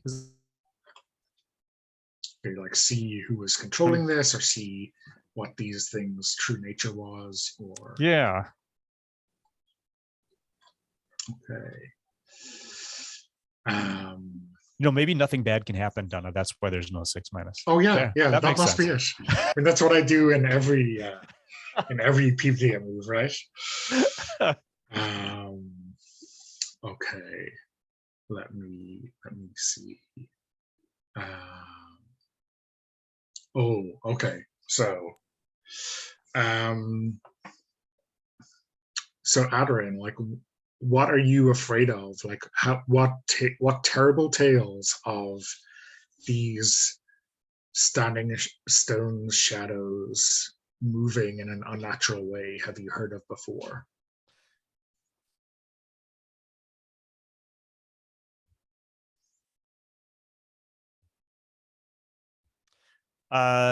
So I think that the ancient tale that she's heard of was that to power these stones when they were put in place originally, because they're large, a human was placed beneath each stone as it was put into place, and they were crushed by the stones as they were put into place on the ground. So the ground level ones anyway. So I don't know how you're gonna work this through, but she's afraid of that story, of the idea of being crushed by these stones. Awesome. I have my little flashback story. Okay. If you'd like me to do it, give you a moment. Yeah. So I'm gonna take some liberties with this idea of performance, and I think it's me out in the woods, shortly before Adwin and I met each other. I was out rehearsing a long poem, and I was using squirrels and bunnies as my audience. And I was walking through the woods as loud as could be, repeating phrase after phrase until I had nailed it correctly. And that's when I stumbled upon the bandits. And they were like, "Oh, we loved your stories." And I said, oh, thank you. And they said, come tell us more. And I say, no, I'm really busy. And they're like, no, come tell us more. And they end up grabbing me by the arms and tying my hands to the back and loading me up on their wagon and forced me to tell them every story I have.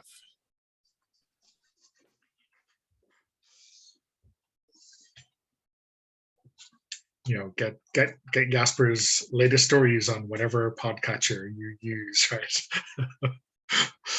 Okay. Yeah, that does seem like trouble. So Owena, I'm gonna hit a hard move now, unless you want to step in with your move first. Okay, so sorry, you're going to hit arm move against Adarin, I imagine. So Yeah. This is my loss. Yeah, Well, kind of, sort of, kind of, sort of. Yeah. She's not in danger, but so you might want to hold off if you feel like it, and then you can follow up. Sure. Or you can go all in if you prefer.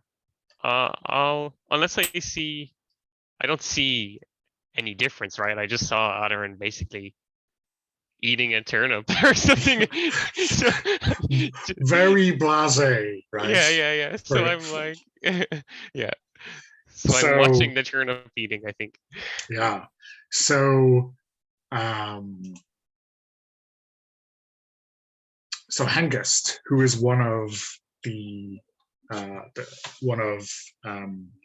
warriors in the hall, he's like an older guy. He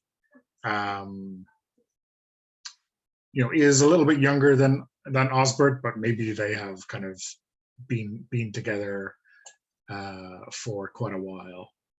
And he puts a hand on your shoulder, Adarin. And as soon as he does that, one of these shadows reaches out and he just gets crushed into the ground.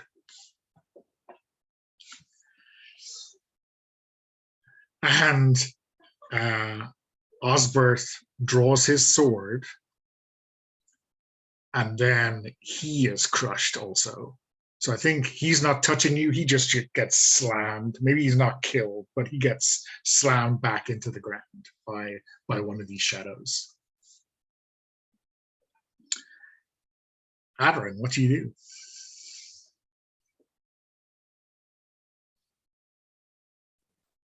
I'm gonna get a bad reputation here. I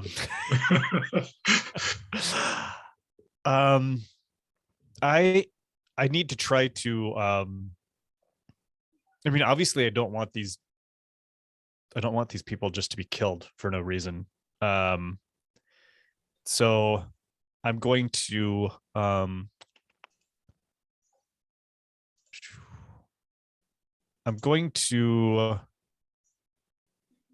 banish these shadows from this place for the rest of the scene by using, can I invoke my gift again? Got one. Sure, yeah. I mean, got one more not? debt. Okay. Or you can take another option, right? If you feel like too much debt is a bad thing. Right, or I could mark wounded or something, right? Yeah. Okay, so no, I'm going to go ahead and I'm just going to keep taking the debt. I'm going to take all the debt. Okay. And I'm going to roll again. So I think at this point, Adarin stands. She drops the turnip. She stands, and she seizes she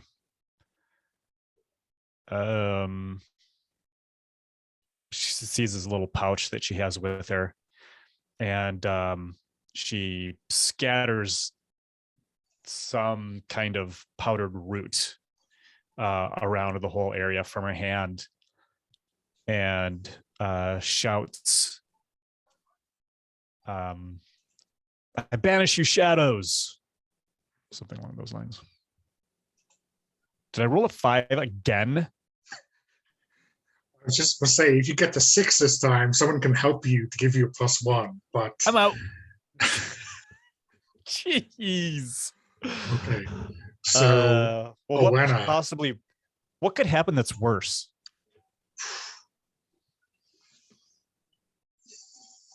mean, don't tempt me. um, Dude. So is there a way for me to like boost that? I mean, no. yeah, so one of the basic moves is help, Right. but that only adds +1 to the level. Yeah. Just So like, unfortunately, a 5 is pretty hideous. totally. It's in only the that 6 regard. or the 9 where it helps. Yeah. The same goes for a hinder. It's not a -2 as it usually is. Sorry, actually, now that I read, if you on a 12 plus, a help is 1 step up, not just +1. Oh, yeah. So, and you'd be rolling, it's subtle for social intervention or steal for any other intervention. And can I use my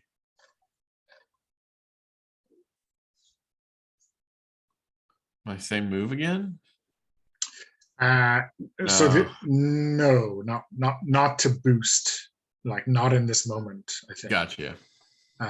So if either of you want to help, you can like I do. cross those fingers do. and hope for 12 plus. I'm trying to think of like what narratively I can do to help in this moment. I just have a big stick and a big voice. I mean, that's kind of like. So maybe we'll defer to Owena for this, either on the help front or on the kind of different active interaction. Yeah. I mean, I'm good to help. So I see the 2 people get squished, and I see Adarin pulling out not pulling out, but like crushing the turnip up and spreading it into dust. And as that happens, I run over and I grab I just grab Adarin's hand, and my talons come out of my hand there, and I just squeeze into Adarin and try and lend her any strength that I can muster. I'm basically like, Woden, I know this is not what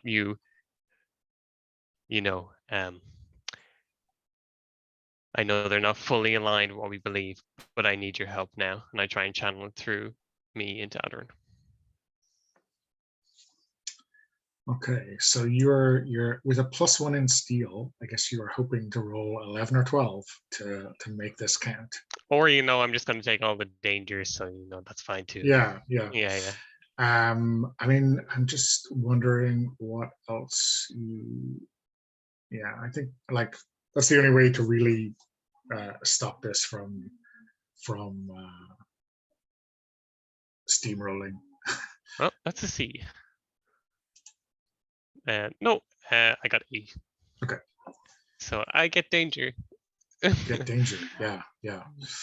So yeah, you expose yourself to any danger, risk, or consequence they face. They're getting +1, which only goes up to 6. But they owe you a debt for this. Okay. So let me think. I started to think, and then it was helping, and I said maybe I won't have to think of exactly what move is going to happen here.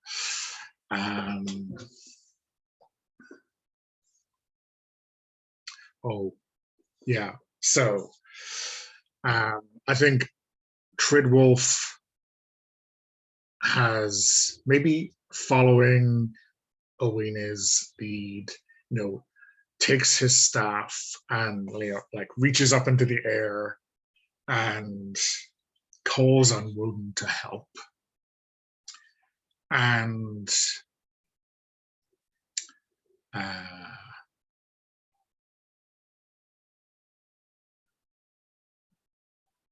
his voice gets really thunderous and like very kind of powerful, probably the most powerful you've seen or heard of in quite a while. And what happens is that the fire goes out and the door is shut with a thunderous clang. And with that, the light is dispelled and the shadows just disappear as you would expect them to. And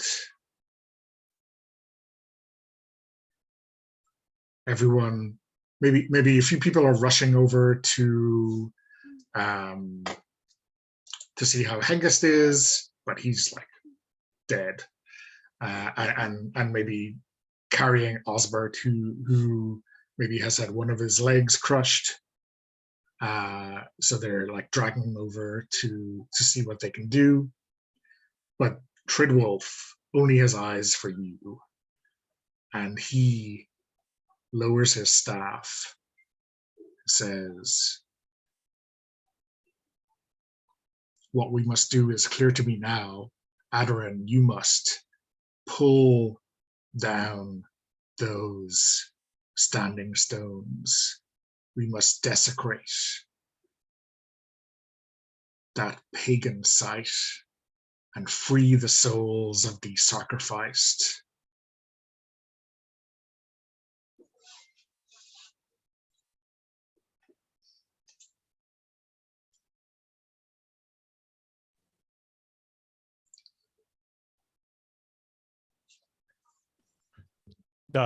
So Adoran is scandalized by this suggestion, and her face clouds over, and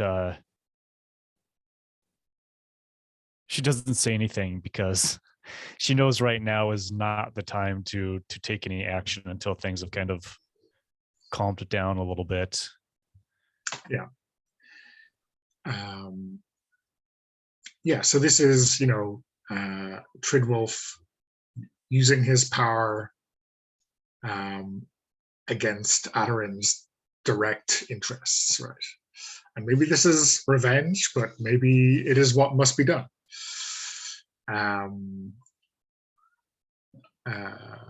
So yeah, Owena, what's your reaction to this pronouncement? Yeah, Owena is just kind of looking furiously at Adoran, trying to hold in anger. And did you cause this directly? Did you know about this? No, when I came here, nothing was like this. I don't know what's caused this. I heard something about the hill fort earlier. I'm assuming something was unleashed from the hill fort. Well, if the power of Woden has banished these, and it has been decreed through Thrindwolf that the standing stones must fall, then the standing stones must fall, no? Is that not the true problem? So Adoran comes closer to Owena, and in a hissing whisper says, "The problem is not the stones. The problem is the hill fort. We must investigate the hill fort." Jasper pokes his head in between you. Well, then let's go.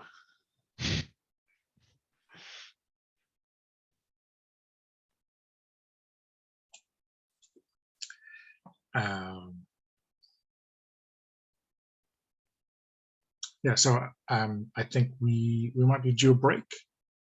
So let's wall on that dramatic scene. And I have 31 minutes past. We say 40 minutes past to come back.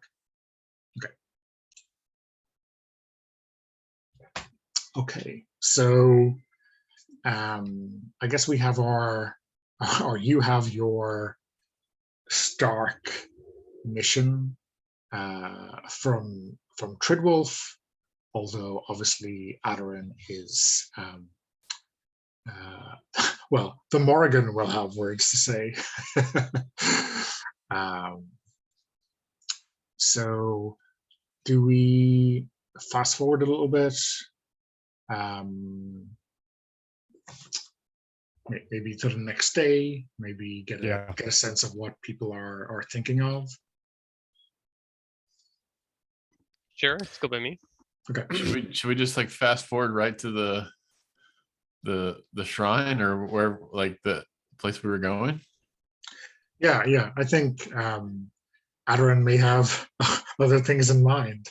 But so is there something you want to get up to before Treadwolf kind of leads you down to the stone circle? Oh, you just muted yourself instead of unmuting. Yeah, which is brilliant. I'll keep myself unmuted until I want to talk. I think that I would like to. I'd like to try to convince Jasper and Owena. Maybe I'll like wake him up in the middle of the night and be like, it's not the henge. It's the hill fort. You know, it's the hill fort. We have to go and see what's happening there. When we wake up tomorrow, Treadwolf's going to march us up to the standing stones. I won't be here for that. I'm not going to do it. Will you come with me to the hill fort now?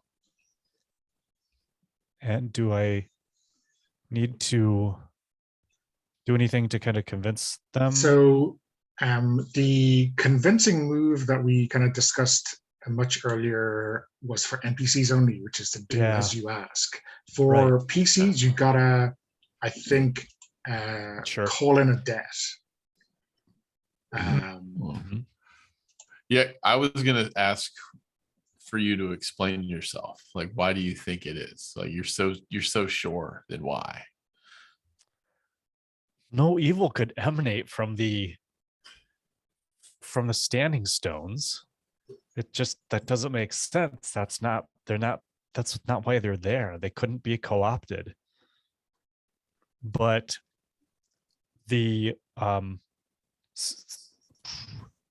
I overheard someone earlier saying to either you or Owena that Threadwolf was talking to Owena and said that children had been disturbing the hill fort. And if they've done that, then who knows what they've unleashed? But it's evil. It must be stopped. So if I agree to go with her, do I then like cancel out this debt that they owe me? Yeah, so or I owe them rather. The debt move here is erase a debt. When your debt is called in by its holder, so I guess Adoran, so Jasper owes Adoran a debt, right? Yeah. So one of your you agree to one of the following. And I think the one here is do something else specific that the Fates agrees is appropriate to the fiction, rolling with advantage when you do. So I guess when you help to do the thing Adoran wants, you'll be rolling with advantage and you will erase the debt that she holds on you. Does that make sense? So erase your debt when your debt is called into.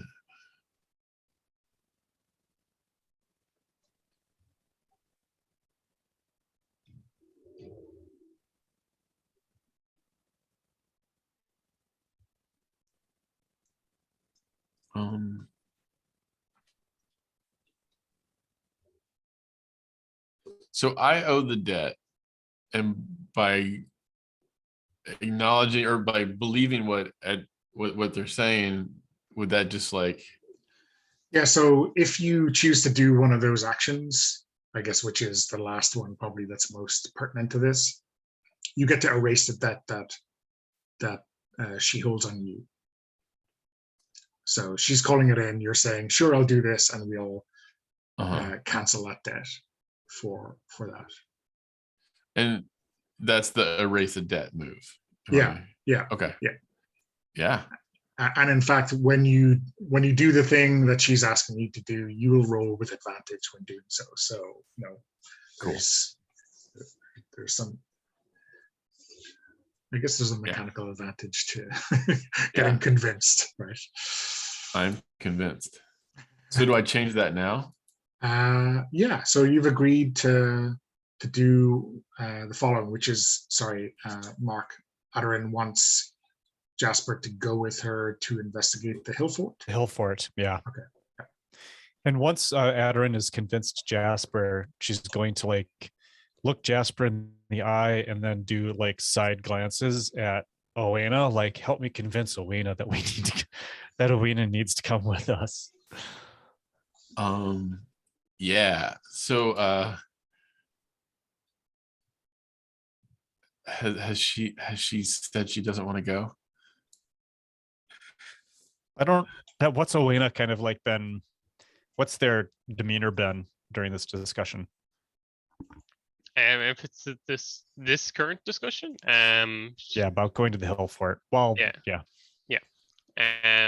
She seems cold towards it, believing in Thorndwolf speaking through Woden as the correct thing to do, but that doesn't mean she couldn't be convinced or somehow brought along. She's not like, you know, not away in hell. I'm not sure. Like, I mean, I guess I could. This wouldn't be a debt because I owe her a debt. Yeah, we both owe. We both owe Owena. We've got no leverage there. I guess this would just be like wait, where'd he go? I mean, I'll put it this way. I've heard Adarin's side of the story. So if Jasper was to chime in with his side of the story, perhaps. I think the problem with me doing it is I don't really have a super strong conviction that it's right. I just feel beholden to yeah. Was there am I missing a move? Oh, that was for NPCs only. Yeah. I mean, the other thing that we can do on the fly is because we only made one connection between each of the characters, we could, with everyone's approval, just like create a debt that we haven't heard about before between Jasper and Owena. I mean, I could also just like I think you said it at the beginning, like we could have multiple debts with the same person. Yeah, absolutely. So maybe I could figure out a way to like increase my debt with Owena. Go further into debt. Yeah. I'll owe you if you do this thing for me. So is there something like that we haven't talked about? Some non-pertinent story thing that Owena would want that Jasper might be able to help her out with?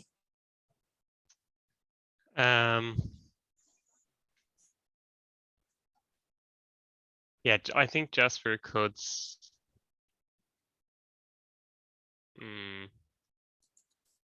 Maybe I can help you write a love letter to your beloved, who your unrequited love. Cyrano de Bergerac this for you or something. I don't.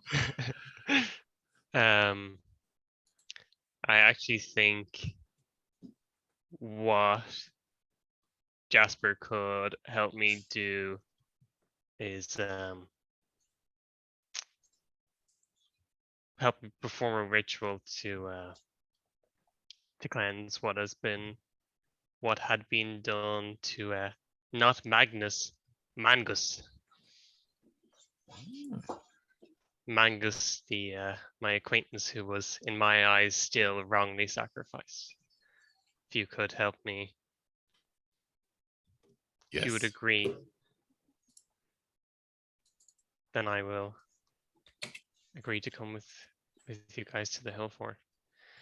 But I shall not hesitate to go to you. If you are lying, Aderin, and this is all a ruse to turn me against Woden. No. It's no ruse. No ruse. I promise. I promise you. Very well. Take my debt seriously. Although I may talk shit about you behind your back.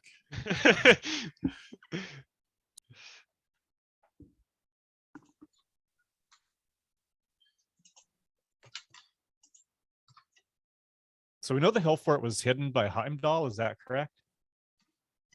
Yes, so it is possible I may be able to help us find it if Woden obliges. If I call upon the site and it goes well.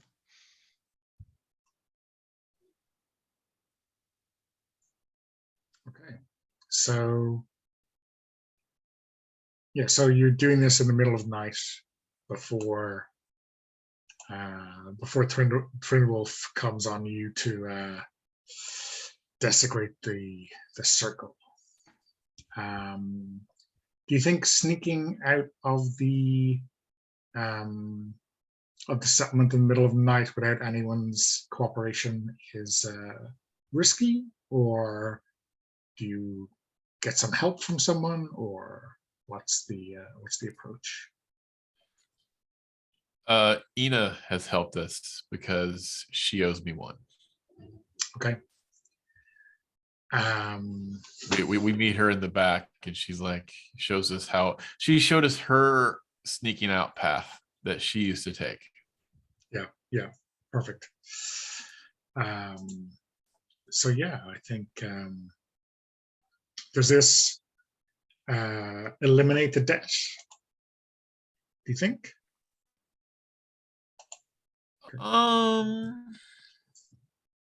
Like half. Like I owe like a 0.5. Or yeah. I mean, it can, or it can just stay. It's fine. Okay. It can stay. Or maybe it's and cover for us.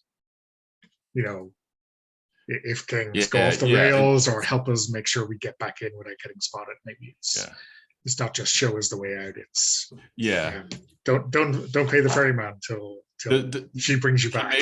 Maybe she gives us something that helps us on the way. What would that? I don't know what that could be.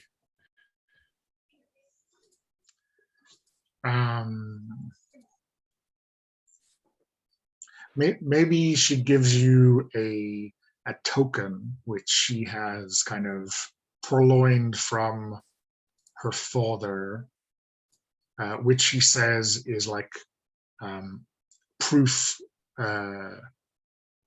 against the warding. It's something that will get you into the hill fort. It's the hall pass. Yeah, the hall pass for Heimdall's. Yeah. Okay. Cool.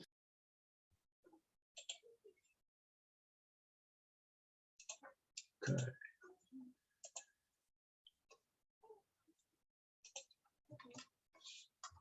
Okay. So, what are people?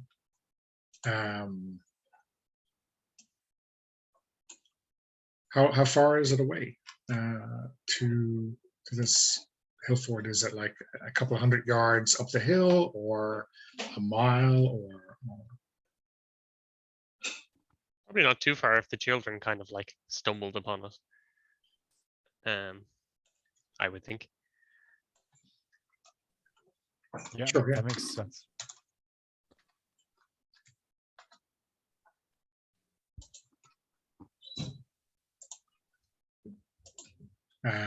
So yeah, maybe like 300 or 400 yards up the hill, somewhere that like it's got to be somewhere that you wouldn't expect a lot of traffic. So maybe it's like bad ground, like a scree slope or something like that. That helps keep people away from it. Okay. Awesome. Okay. So yeah, it takes a while. It's dark, right? You gotta kind of feel your way up. Maybe you're your hands and your knees will be a little bit ragged from climbing up there. I wonder though, this is a chance for facing danger, you know, not so much that, or not just that it's rough ground in the dead of night. I mean, there's a moon out, so it's not completely dark, but maybe if there are dangerous forces up here, that they might be aware of your approach. So I will do like a one roll fits all for people. So when you face danger by taking a risk or acting in difficult circumstances, say what success would look like and roll with the attribute the fates agrees is most relevant. So I guess who wants to lead on this one? Who feels lucky? I can lead. I don't feel lucky, but I can lead. Yeah, well, I think Owena is using her sight too, right, to try to locate it. Yeah, that make to sense, Sean? find the hidden. Yeah. Well, yeah, this Yeah. is hidden, to find where it is hidden. Okay, so yeah, mark a debt or mark wounded to pay for this. And Okay.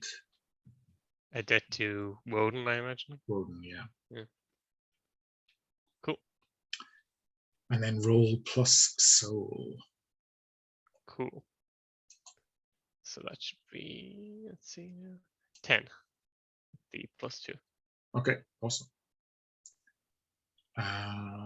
So yeah, on a 10 plus, you choose whether your gift continues to have an effect for further action, has a broader effect than you even had hoped for, or leaves a foe in the scene at disadvantage.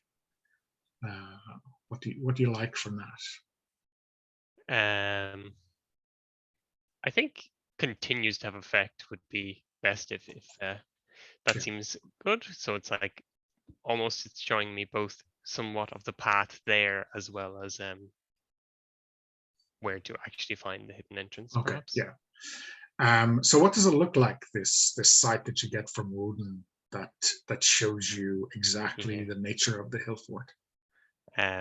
So to Jasper and Adarin, they both see that I go fully from like the torso up into hawk form when I do this, and I'm just kind of entranced in it from their perspective, and from my perspective, I've got just a like kind of a blurring out of my other senses and a real focus on what Odin is showing me, or Woden in this context. Yeah. Okay, and then yeah, why don't you make that face danger move to steal up to this place. What does success look like, I guess, before we roll? I think success would look like getting us safely up towards the entrance of this hill fort. Okay. Is this like a, with your sight, is this like a supernatural power thing that you're just like finding, or just being shielded by Woden, or is this more physical or more I think cunning it would be approach? like more the supernatural, the Woden protecting us and showing us the path there. Okay. Awesome. So roll plus soul, and then we'll see how you get on. Sure. That's 9 with the +2. Okay. So unless someone wants to help to push you to a 10.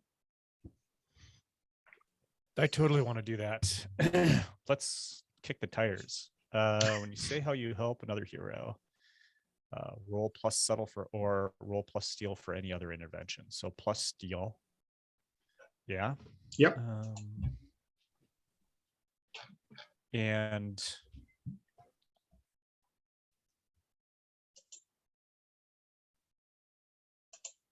so I think, let's see. Roll plus steel. Steel is 1.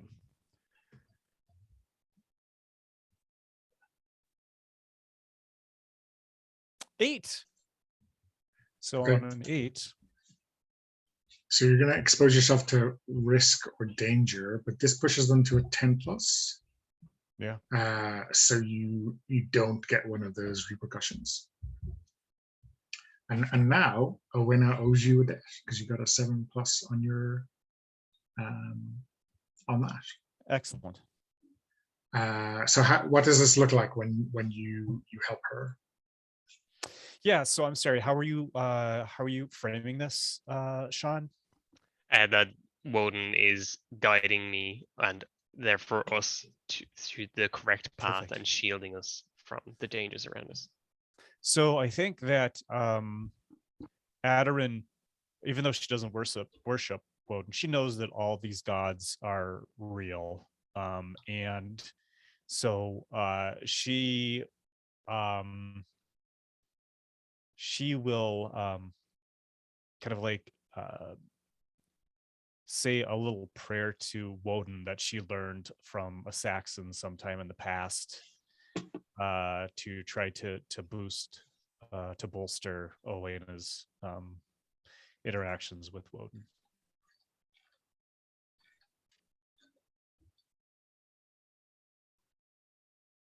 Okay, awesome. So yeah, what does the fort look like then when you kind of top the mound, Sean? What detail does Owena see that kind of shows her that something dark is working in here? If anyone wants to hop in, they can, but otherwise I can think of one.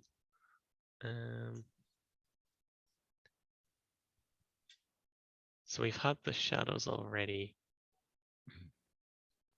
Is it what season should we say it is? Late fall. So I'm sorry, and Sean, were you soliciting some thoughts? Yeah, if anyone's got Okay. thoughts, go for it.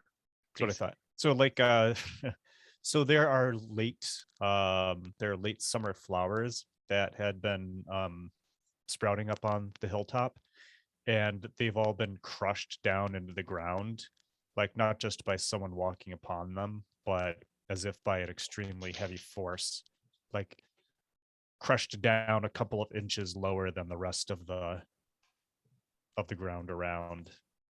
Yeah, that's cool. Okay. I think it's cool.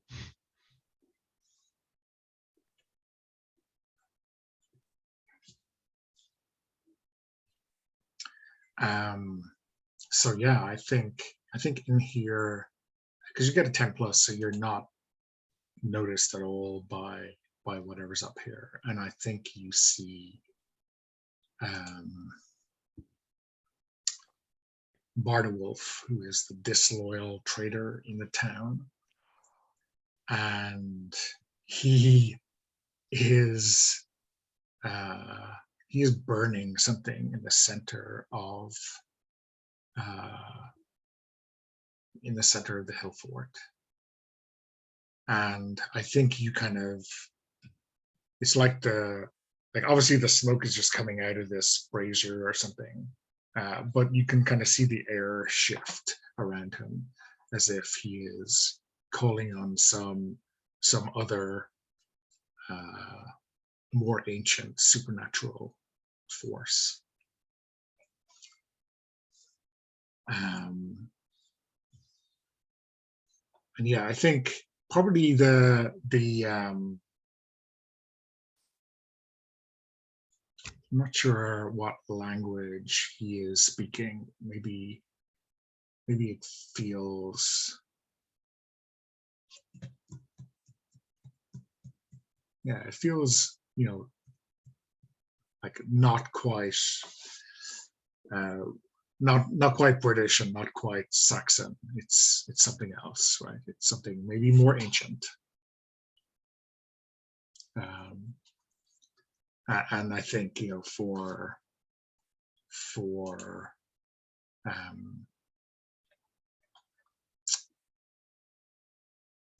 I mean, I think for Adoran and maybe Jasper, this kind of maybe taps into kind of some kind of folk memory of these hill forts, these what we would in Ireland call fairy forts, right? Because that's obviously who was built them, and this is obviously why any sensible settlement would stay well away from them, because you don't want to fuck with that. But yeah, Bruno Wolf is fucking with that. I think I step out of the shadow and I'm like, Barterworth, what are you doing?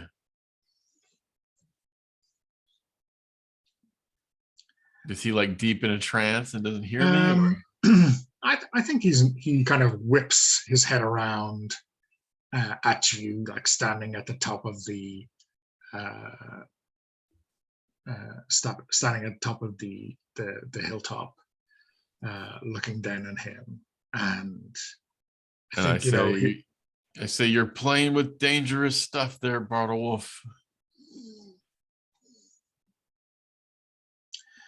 Trying to see if he's gonna react to me. Yeah, I think he like looks at the three of you and like he does not understand why the three of you are working together. This makes no sense to him that a Christian and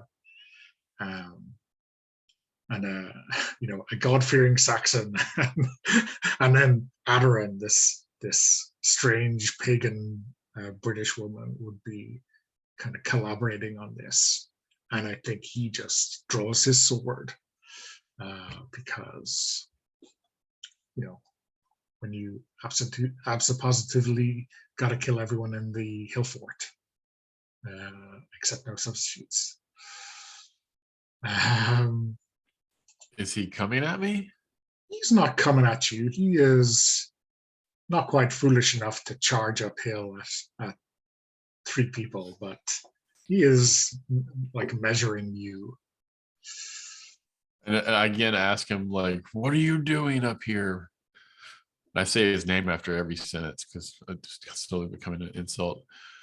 Bartlewolf. We must evict the old gods from this land, or our fates will never prosper. Owena, you know what is right here. These old Welsh gods must be thrown out. And here, right, the Saxon word Welsh is definitely an insult.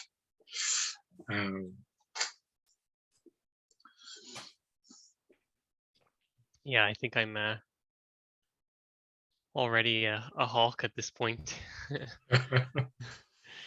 So do you kind of swoop down from your perch on the top of the hilltop? Yeah. Okay. So remind us of the awesome power of the skin changer.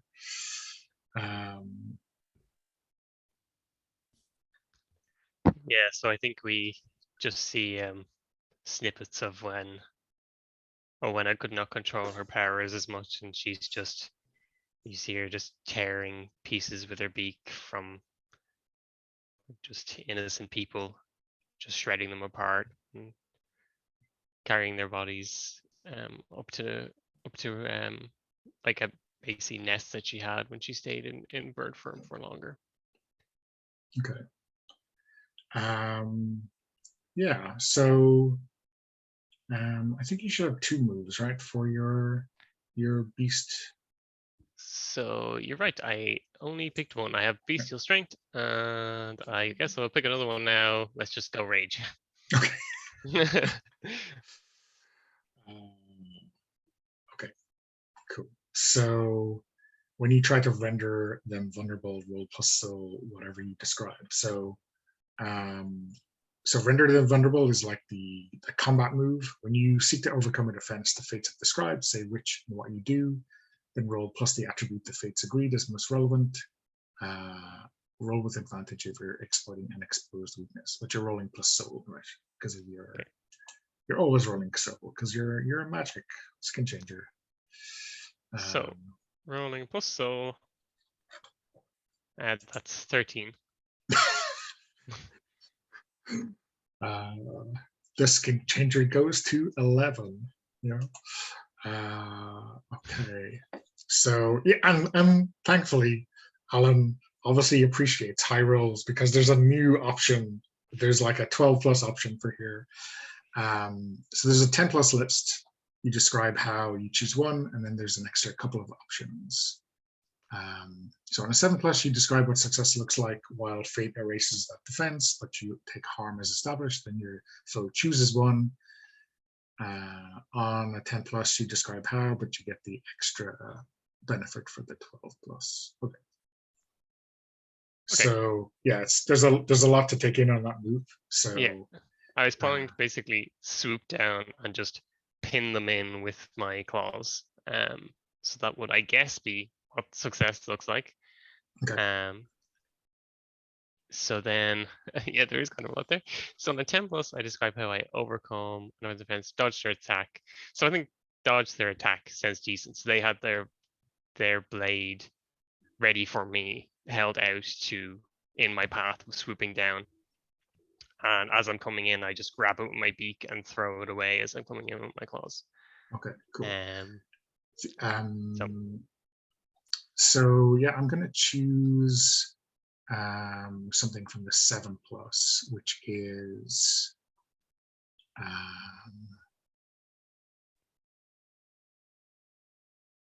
just looking up time. I think I will pick that you are wrong-footed, allowing them to flee. So I think maybe as soon as you disarm them, the weight of that sword kind of brings you to the ground, and when you come up, he is like just fleeing up the other side of the hill fort. And yeah, I mean, you've gotten rid of him, right? I mean, so I think you have maybe 2 options. You could chase, or obviously you could do something to kind of overcome the ritual that he is obviously enacting. Yeah. And when I would start on that, yeah. And I think maybe like when you can move into the pyre or the brazier that he has, there's signs that he's been doing this every night, right? There's a well-established kind of burn marks and ash and everything. So he has been slowly kind of cursing or enacting some kind of magic to drive out the other gods. Okay. So maybe Adoran and Jasper will have something they can do to kind of subvert this ritual. What do you think? So, Mortal Wolf's taken care of, right? Yeah, he's gone.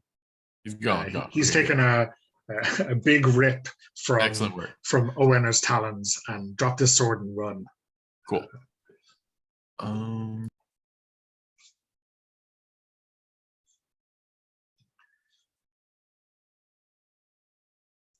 And one, sorry, I'm just maybe prompting you, is that one of your moves is I once heard a story, and you can like use that to give maybe Adoran some advantage on her inevitable magical.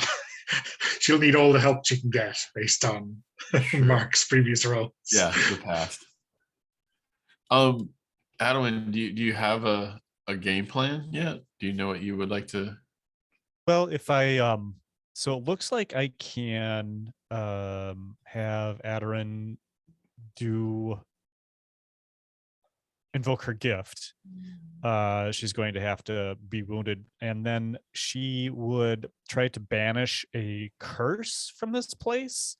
I mean, like, would that what she's trying to do is destroy the effects of this ritual that Bardwolf was performing. Does that fit the bill? Yeah, I think that works. Okay.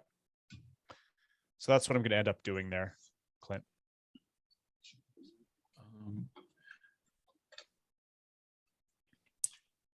All right.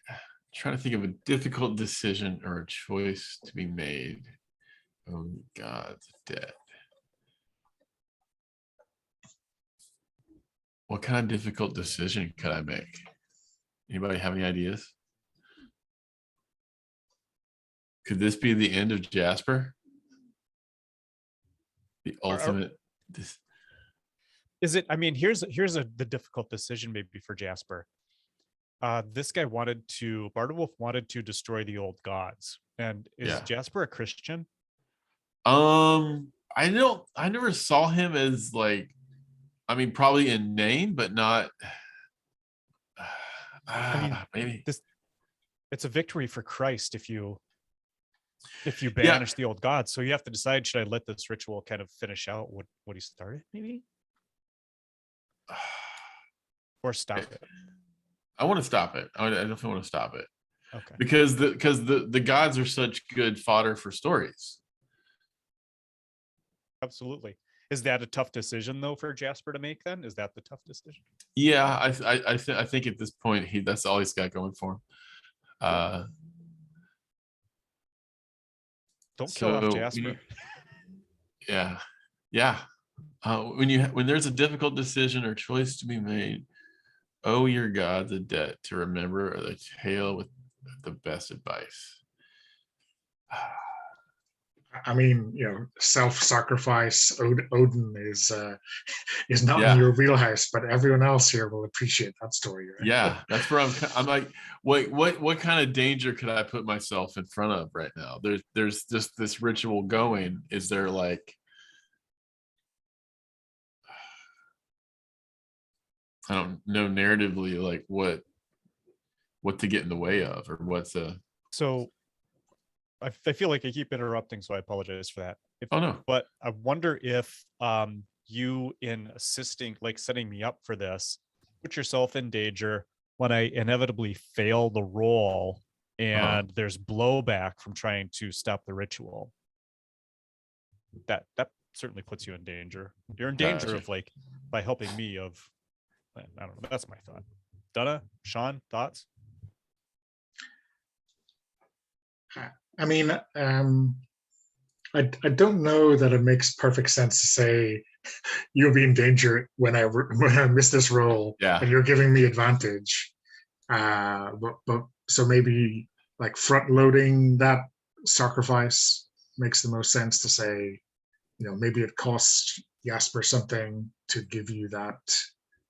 I got something. So it's going to cost me my voice, right? That's the worst thing that I could lose. I don't know narratively what could cause me to lose my voice. Is there something going on that could, like, shutting this Hellgate could cause my voice to go away? I mean, that's maybe it's not so much your voice as the kind of things you can say. So maybe you can't badmouth Woden's people or anything. I mean, that. That's really good, but I do kind of love how like hardcore it is to, like, the one thing the guy just does is talk, and then he won't be able to do that. Yeah, I guess that's the ultimate hard choice for Jasper is to give up his kind of identity in order to save the settlement. Okay, cool. So Mark, it's up to you. You're rolling with advantage, which means you're rolling 3d6 and taking the best two. Oh, that's what advantage means. Okay, yeah. I was curious. Sorry, I'm assuming that's what that means. No, because that's what it means in most PBTA games. Yeah, I've not seen it in another PD because I haven't played enough PBTA. So I am. Let's see, invoking the gift. So that's plus soul. I'm paying the debt, which is wounded. I'm marking wounded. And I got to roll. I get this show on the road here.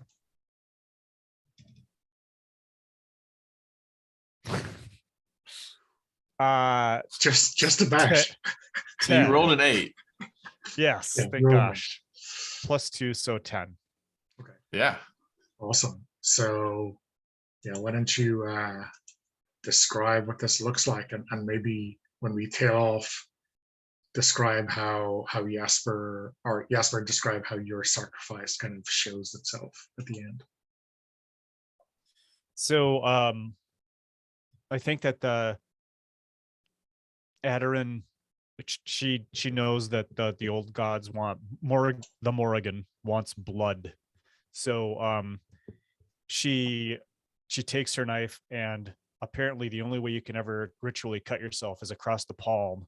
So she does that, like on every TV show, and then she puts her hands to the sky, and the sky's cloud, and there's this torrential rain that puts out the flame of this ritual that was taking place, leaving just wisping smoke coming away from the ritual site.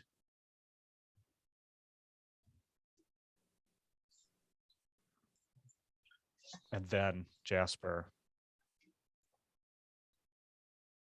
So do I tell a story about the best advice? Yeah, or show us, how that voice finally gets taken away from you. Well, I think so it says, remember a tale with the best advice, and I think the best advice was sometimes it's better to be quiet and listen. And it was a parable about a mockingbird, probably some sort of calling bird that just was constantly making noise. And yeah, there was another one that was like trying to think of what another, and I'm trying to make up a parable as we're going here. I'm sure there's one that's similar to this, but like the animals that are like the animals that are quiet are the ones that like live longer. Like a turtle like can just like hide and be quiet, and it survives the fire. I don't know. It's something that's coming. Yeah. and right at that moment I remember that, and yeah.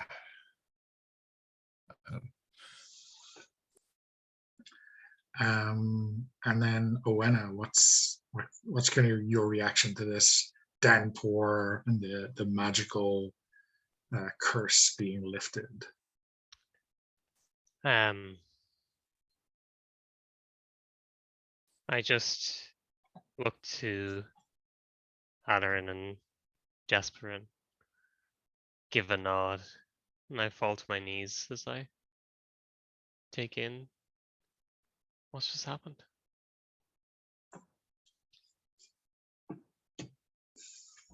Okay, so just looking at time, I think we can wrap there. Do you want to do a quick? We can do a quick round of feedback, or do you want to get those forms? I'll send over those forms. Yeah, we can do it now. Okay. Yeah, I'll do the forum too, but yeah. Okay. So yeah, Mark, why don't you go first? I'm sorry, you're looking for stars and wishes? Yeah. I mean, I guess it's a playtest, so I guess stars and wishes is valid for Alan. So let's talk about the system and how that played out and so forth. Okay, so I really like the setup, and I really enjoyed the setup of the settlement. That was really interesting.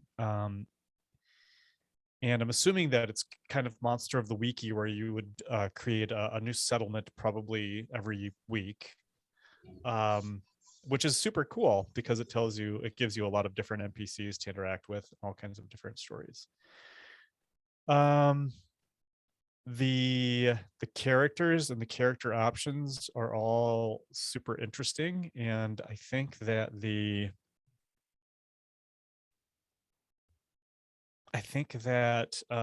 different moves for the playbooks really differentiate them, and again give a lot of really cool options. I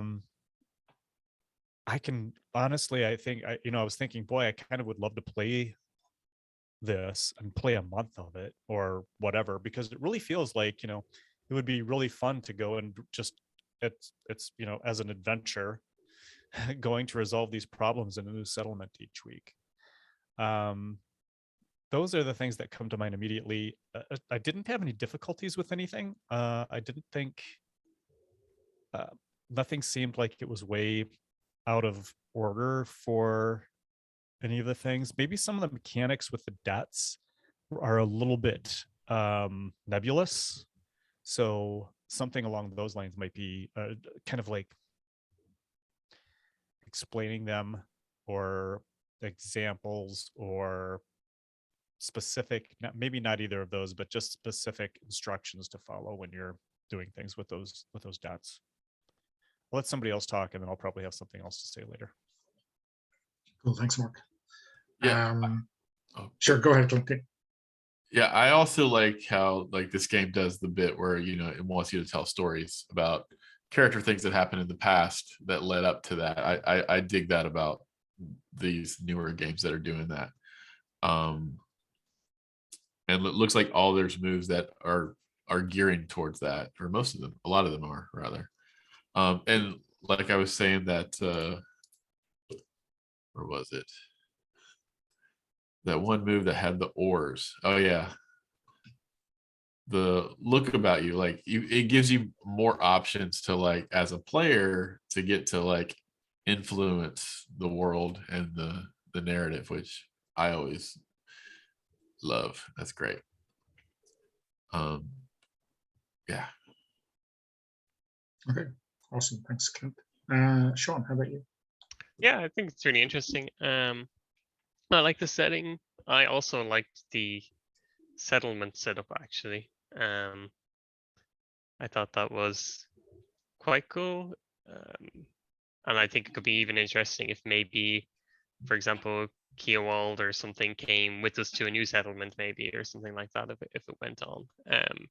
The only thing I was probably, if I'm honest, I was maybe slightly confused with one or two things. Like render them vulnerable, for example, has an awful lot of text, which maybe sounds a little bad, but like when you're in the middle of trying to, you know, just to getting used to it. I know we're only in a one shot, right? So we're taking all of this in one shot, but some of the moves have a like an awful lot in them, which is cool because it gives you lots of options. But it feels like, especially for a one shot, like I'm not really used to the system yet, if I'm honest. I feel like it would take me another like session or two to be really comfortable with it, especially with some things like in the debt moves, for example. We have like a hero leaving a settlement. I know obviously it's a one shot, so we didn't do that, but there's a lot of complex stuff going on. I don't know how else to word that really. Like there's cool, lots of options, but it's also quite complex. Yeah, that's makes sense. There's a lot of moves in the game. Yeah. So yeah, I have some thoughts myself, which I Yeah. think I will write down. Okay, so cool. And I don't dislike a lot of moves. Actually, like I think that can be fun, but it is something you have to learn. Like I've played a fair amount of Ironsworn, which has like 1,000 moves in it. But like once you know it, then it's like cool. I know exactly where I'm going. And this kind of has that vibe to it. So yeah. Okay, so I'm gonna stop the recording. Thanks very much. See you, Alan, next time.